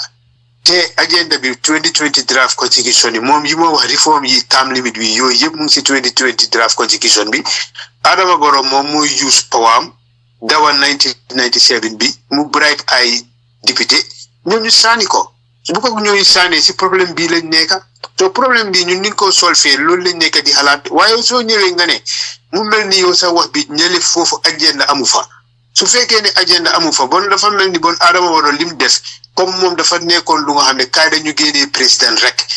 kaay dañu génnee président foofu la wax xalaat bi am so dama fanaan la he is not very fair with the 2026 agreement ndax moom mu ko doon follow ndax follow ko foofu la problème bi nekkee Alaaji Saalu jërëjëf Bura go ahead Mr Bittaye. Thank you Mr Njie. Bura, thank you. No, I think pour ma readjust judgment on my point of view déedéet the oversight ma ne dañ bind nañ ay tomba yu bari in form of agreement including 3 years back everything else no li ma gom ne moo happen mooy that was not sold to the Gambian to the extent ne loolu mooy woon the driving force for change. Yow yaak man ak keneen I'm sure can attest to the fact that Gambian bi li ko ñoroon lu bari mooy fi Yaya Jammeh génna. That was it. And at that time, I even remember Nemsi Yala Sidi Gorenjai, Yalako Yala Yerem, a very dynamic young Gambian, ko xamne, was in the crisis, in the border, helping people during the impasse. Linga xamne mom la Gambian si gënona mo len ñoron moy Yaya Jammeh génna fi. That was the agenda that was sold. Agreement biñ amon, whether it was a gentleman's agreement at lepalum entailon, has not been the forefront or the driving force of why the Gambian voted. This is the reality. Mota money, in terms of failure, Chief coalition, munnaño a lot to quote from, to reference from, because Dore would Gambia rek, te barina failures yo hamne moko sabab. Su fekkee ne yaa ngi bëgg a am the difference between coalition and alliance ñun li ñoo wax li difference bi mooy a coalition dañoo ñëw together ne ku nekk na jàppa fii suñ demee ku nekk lii it's different from soo leen waree nekk an alliance agenda bi fa nekkoon mu ngi fa yow head of lii nga kele head of lii nga does not give you any position in the government dangaa ñëw sorende nen li nga gom dëgg la waaye méngoo naak lii moo fa gën a dëgg te lii kii doy na la that leader can be anybody suñ dajee pour def alliance boobu noonu it doesn't have to reflect ne you are from that party so therefore yow so si ngaatal Mr Bittaye da nga bëgg a wax ne alliance daal mooy mbootaay wala compine boo xam ne amul njiit kenn jiitewu ko si ngaatal loolu déedéet mbootaay bu amul njiit moom du mbootaay te du mun a nekk mbooloo muy def lu jëm kanam li ma wax mooy tey bu fekkee ne da nga xool coalition nga xool bi li xewoon Gambia ñoom political party 7 or 8 yi dajee woon bañ d'accordé dañ ne ku nekk dañ la jox position ci government bi non so mu ngi mel ni yow for example te yaa ngi am someone koo xam ne amul anybody behind them like Henry Gomez for example and many other guys my party and all speaking a population nga xool or ñi leen doon follow at the time you can count them but they all were given positions. So loolu mooy coalition. Loolu is coalition because dañ ne. Okay, lan mooy alliance. suñ paree ñu te léegi nag alliance ñun li ñoo wax alliance mooy ne yow Mr Njie am nga sa gom-gom ne lii nga bëgg a taxawal léegi man Abdoulaye Bittaye amoon naa suma gom-gom ma taxawal parti Musa taxawal parti Kumba taxawal parti waaye bañ demee ba xool ñu ne non Mr Njie yow nag li nga gom am na lu ci bari nduroo naa ak man li ma gom waaye gis naa ne yow sa taxawaay moo gën xaaral ma ñëw dimbale la o bokka ci li ngaay def ñëw ma pour ne su ma bokkee ak yow suñ demee nag danga ma war a jox place déedéet damay ñëw support loolu. Mr Bittaye du ñàkk a suñ déglukat yi dinañ ne Mr Bittaye mi day mu ngi redefine the meaning of alliance mu ngi redefine dictionary bi. No, I'm not redefining anything. I am defining alliance to come and align with what is already in existence. Okay, leer na nañ si niñ ko explainer dina jox a new meaning and a better understanding of alliance pour Gambian yi mun ko gën a understand. Ba pare leneen tam laa bëggoon a wax this is a new era of politics. Gambian dañ war a xam ne duñ mun a nekk di déglu the same kind of cycling of words ñuy recycle the same words, the same approach all the time. We are coming from a different dimension, from a different space, from a different relative of objectivity, and from a different aspect of politics. Because liñ xam mooy naxante it's fragile, it's weak. Nañ teg loolu taxawal dëgga mu neex mu naxari in any way. But we have to observe this with respect and love. We have to do it for the purpose for which Yàlla taxawal the reason for governance in the first place. But pare ñu jël the real politics, which is the divinity of our being, dem na ñëw na yépp bu fekkee ne dëgg la ñoo wax te dëggaa ñu tax a jóg maanaam Gambia ñor nañu pour ñu gis lépp luñ bugga suñu réew am ko ci jëm kanam ci dundini doom aadama ci oyofaayam ci yombaayam ci baaxaayam ci yaatuwaayam su fekkee ne loolu lu dëggu la ci xol yi kon nañ taxawal li nga xam ne buñ koo wax buñ koy def mu nekkal Gambia rek moo ñu jiital ci loolu waaye buñ ko def pour display suñ talent pour am popularity mbaa def oo wax li nga xam ne dinañu jox mbooloo pour ñu jël place mbaa ñu am opportunity pour bokk ci ay coalition su ko defee ëllëg dinañ mun a am tour ak yu demee noonu. Jërëjëf. That intention is not a realistic intention bu Gambian bi bugga dañ bugga koo xam ne yaa ngi cee baawaan mun authentic. Jërëjëf and Mr. it's Bittaye. not for the purpose of sharing Gambia. Jërëjëf Mr. Bittaye fi mu nekk with many parties so many years. ñu dal di ñëw rek si Baboucarr Mbodj ni te may neen Bura ak Jibril so it is fair also ñu may Baboucarr Mbodj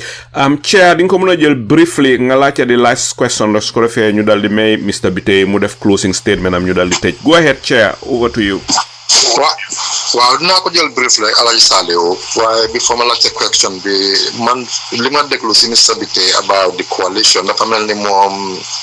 amut a lot of idea about what happened in 2016. There were a lot of agreements, so the agenda was not to give a yaya and dafa mel ni demu ci ralisi because liñ doon jaay nit ñi mooy ne change reform ak no corruption ak a better government loolu ñu jaay nit ñi and loolu dañoo wax ci ralisi because man most of the rallies man for yeah nevertheless li ma bëgg a laajte mooy ñoom they are socialist party and Gambia ñu ngi am ñaari socialist party xëj na ñu bari benn bi rek lañu xam mooy doy waaye according to information bi nekk soo demee Google sama nga fa fekk UDP I think it's the only party that I have registered with Socialist International so ñoom they term themselves also as a socialist party man déglu naa ko mu ngi wax waaye gisuma dara loo xam ne wax na ko lu ees lu doy waxut wala UDP waxut as a socialist party so may wonder ban façon socialism ñoom moom lañ bugg a indi because li ma wax ne fight corruption change educational system bi a better social welfare everything doy bind na lu bari loo xam ne kenn mënu ko dinaay teg UDP am nañ seen 5-point agenda si yéen as a movement lan ngeen a jaay nit ñi as a socialist party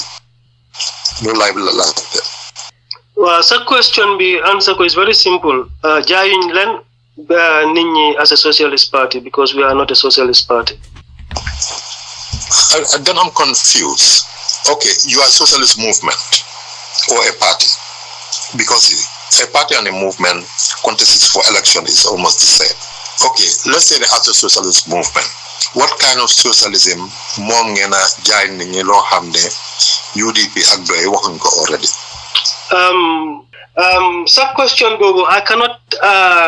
answer your question in terms of lan la UDP ak doy waxut nit ñi waaye li ma mën a qualify mooy ne we are not a socialist movement either. We are democrats. We are movement of social democrats, and then combine it for specific reason. So bena part la bugon tam nit ñi xolaat bu baax li one of the things why we are so much always behind is because then they bëgg a méngale something ak suñ originality lan lañ war a identify. So maybe you can define the words whichever way you deem fit. You can define it in its entirety. ñun li ñu taxawal li ñoo wax social democrats is dañ bokk mbir yàlla daf ñu indi in a country and mu jox ñu resources mu jox ñu dëkkin ak niñ war a dëkkee and everything else so loolu dañ ko bokka and niñ ko war a bokkee ñu ne dañ ko war a democratize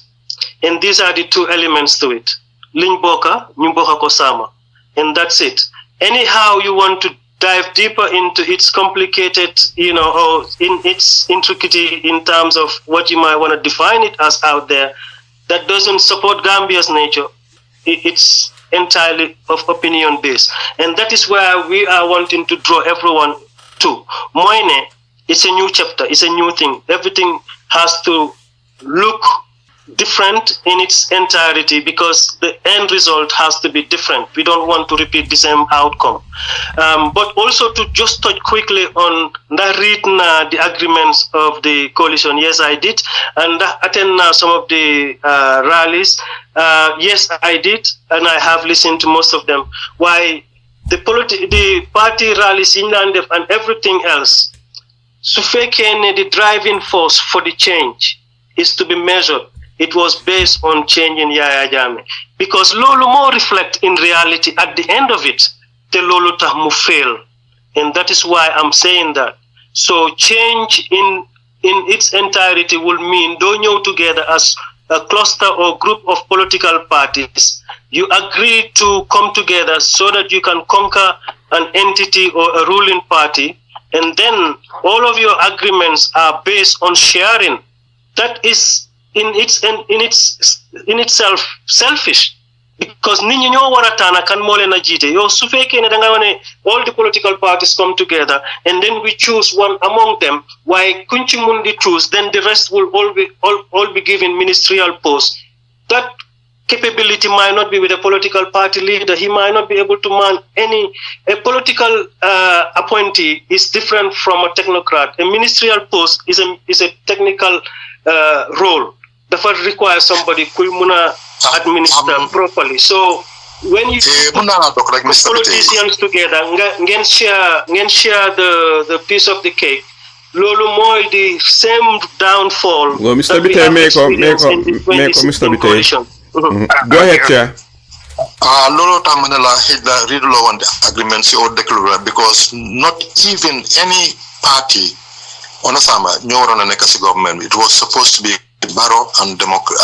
technocrats. Parties here they want to contest them parliament, you change laws. Lolo Motamanela read law some of the agreements. Why nevertheless, you deal what you see you guys are social democrats, right?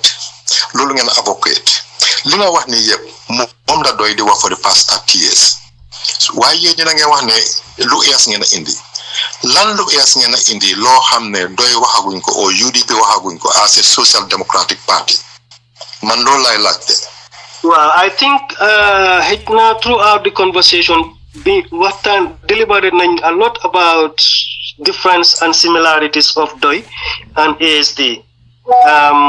I can repeat it, but we have definitely delved in that. And it's the approach, largely. It's the approach and lolai wahat, if I'm not to repeat myself, Mr. Njai. Fimneka ñu dal di may Mr. Bittaye rek su ko defee moom itam mu dal di joxe closing statement am te yàgga nañ fi ñu ngi rafetlu bu baax Mr. Bittaye gis nañ ne am na lot of energy loolu ñu ko rafetlu so Mr. Bittaye ma bugga laa laaj rek ana fan ngay tëjee waxtaan bi ana lan ngay ñaax Gambian yi ana lan ngay ñaax nguur gi waa jërëjëf suuf ñu ngi gërëm bu baax a baax ci tënk wax ji rek bu fekkee ne ci nguur gi la ñooy war a waxal ñoom dañ leen a woon maanaam dañ leen a yeddaange bu dëgër ne lépp lu ñoo xelaat pour def li ci gën buñ xamee seen boppa mooy nañ digal seen góor googu ñuy wax Adama Barrow di président mu wàcca bu mu sax contest ñoom nañ seetaat seen boppa naka lañ bëgg a formé wu they are Gambians am nañ right to contest am nañ right to appoint a new leader or whatever waaye na leen leer ne Gambia pare nañ ci ñoom pare nañ ci seen njiit pare nañ ci seen si lépp luñ doon def Gambian bi pare na ci loolu te nañ jox Gambian bi cër waaye nañ jox Gambian bi cër nañ respect nit ki nga xam ne moom moo nekk ci di eewoo ci Gambia bi foofu mbaa nit ki nga xam ne mooy eewu suba ngoon bu dee bëccëg pour yónnee dara Gambia pour Gambia mun a nekk Gambia nañ jox ñooñu cër waaye nañ respect ki nga xam ne moo leen na fay salary pour ñu mun a jëndal lekk bu ñoo tegal seen njaboot gi waaye nañ seet seen diggante seen borom ñu mun a teg lekk gu leen lew seen njaboot gi bañ a sàcca bañ a tappale bàyyi li nga xam ne ñu ngi koo def te mu ngi toroxal askan wi broda maa ngi wax ak yow tey nii am na yu bari yu manqué Gambia lim ko dafa jafe waaye pour tënk ko suma cousin koo xam ne yaayam ak suma pa ñoo bokk ndey baay mu ngi lopitaan xale yi ñooy def drifting dem tampon ko mu ngi toog di jaay mbaxal ci bunti këram that is the kind of Gambia boo dut mun a accept it's not tolerable these are things yoo xam ne li ko waral rek mooy ñàkk sàmm say njaboot ñàkk taxawal luwaa yi waaye ñàkk it sàmm luwaa bi nga xam ne mooy sàmm askan wi kon nguur gi li ma leen a yedda mooy xam leen seen boppa waxtu ku nekk lu nekk am na waxtu te lu nekk waxtum day jeex seen waxtu dafa jeex am leen ngor paak seen bagage waaye ñi nga xam ne ñoom buñ ñëwee dinañ liggéeyal askan wi ñu liggéeyal askan wi te ngeen am lu em ni ngor waxante dëgg askan wi ci fiñ toll nii li ñuy ñaxtu yépp ngeen def ci loo xam ne am na results because du ne lu nekk rek nga ne commission fele xale yaa ngee ñaxtu nga ne na nga dem def an independent commission yaa ngee spend out money when you could have just make a reform easily straightforward yu baree bari waaye lu defu waxut lu ay di ñaambat Gambia mooy lépp Gambia mooy ñu ñor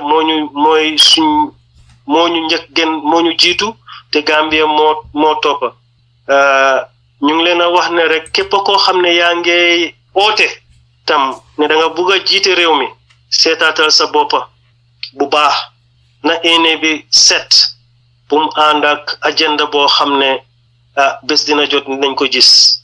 ndax tey la nëbbu woon démb lépp mu ngi feeñ tey waaye tey len moo dut nëbbu tey na la Gambia na nga jiital Gambia jaral la nga bañ a nax askan wi su ma mujjanteeli kaddu mooy ñun approche bi ñoo def biñ am te Gambian bi nekk koo xam ne dafa jafe pour mu adopt change pour mu gis change pour mu mun a soppali doxalinam ñun ñu ngi laa wax ne dëgëralal sa xol te xam ne yàlla mi indi liñ xam moom moo indi lu bees li ñuy war a xam te loolu mu ngi dëppoo ak suñ bugga ak cofeeli Gambia ànd leen cee ñun soxna Mari Sock yàllaa ko jiital parce que tey tollu na foo xam ne mun naa jiite Gambia ndax am na yërmandeem am na man-manam ci wàlli expérience yi ne war naa mun a jaakaarloo jafe-jafe yim jaakaarloo tey te keneen war see jaar mu war ko mun a fanxal am na expérience ci ne bu fekkee ne tey nit war naa nekk di liggéey ak moom nga def sa liggéey mu xam ko nga ñàkk a def sa liggéey it dina ko xam parce que jàng na am nu mu war a xamee waaye yow Gambien bi nga xam ne Gambien ñor na la ñu ngi laa gërëm di la ñaax ndaw yi nga xam ne yéen a ngay jóg di ñaxtu continuer leen ci ñaxtu bi waaye def leen ko mu ànd ak purpose ànd ak meaning xam ne liñ ci yootu yépp mooy Gambia soppaleku nekk dëkk ak réew moo xam ne réew mu am cell la am na jëm kanam te it naat na ñeel askan wi waaye ñu ngi leen a gërëm yéen ñëpp di jégalu nag ci lépp lu fi toxaloo xam ne dëppawut ak bànneexi doomu aadama waaye suñ eenee fañ ko lal fu dëgër fu yaatu mooy rek séddoo ak askan wi li nga xam ne mooy suñ yëg-yëg suñ jubluwaay te suñ namel ci Gambia rek tax ñoo jóg ñu ngi leen a gërëm di leen sant di wax asalaamaaleykum wa rahmatullahi taala wa barakatuh. jërëjëf Mr Abdoulaye Bittaye ñu ngi lay gërëm ci sa waxtu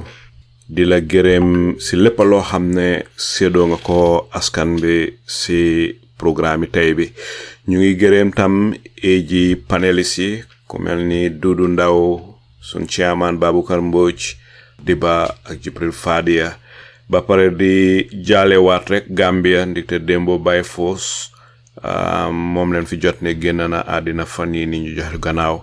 ba tax na ñu ngi koy jaale Gambia yépp ba pare tamit di jaale sun papa joo xam ne moom itam moo génn àddina fan yi ñu jox gannaaw di sun baay papa Ibu Gueye ñu ngi koy jaale Dudu Ndaw di ko jaale Njaayeen di ko jaale Ndaween di ko jaale Talkunda di ko jaale Gambia yépp ñoom ñëpp di leen ñaanal rek fan jëm yal na gën fuñ jógee yal na leen buur yàlla jégal seeni baakaar nangul leen bépp jaamu yàlla goo xam ne jëf nañ ko ci kaw suuf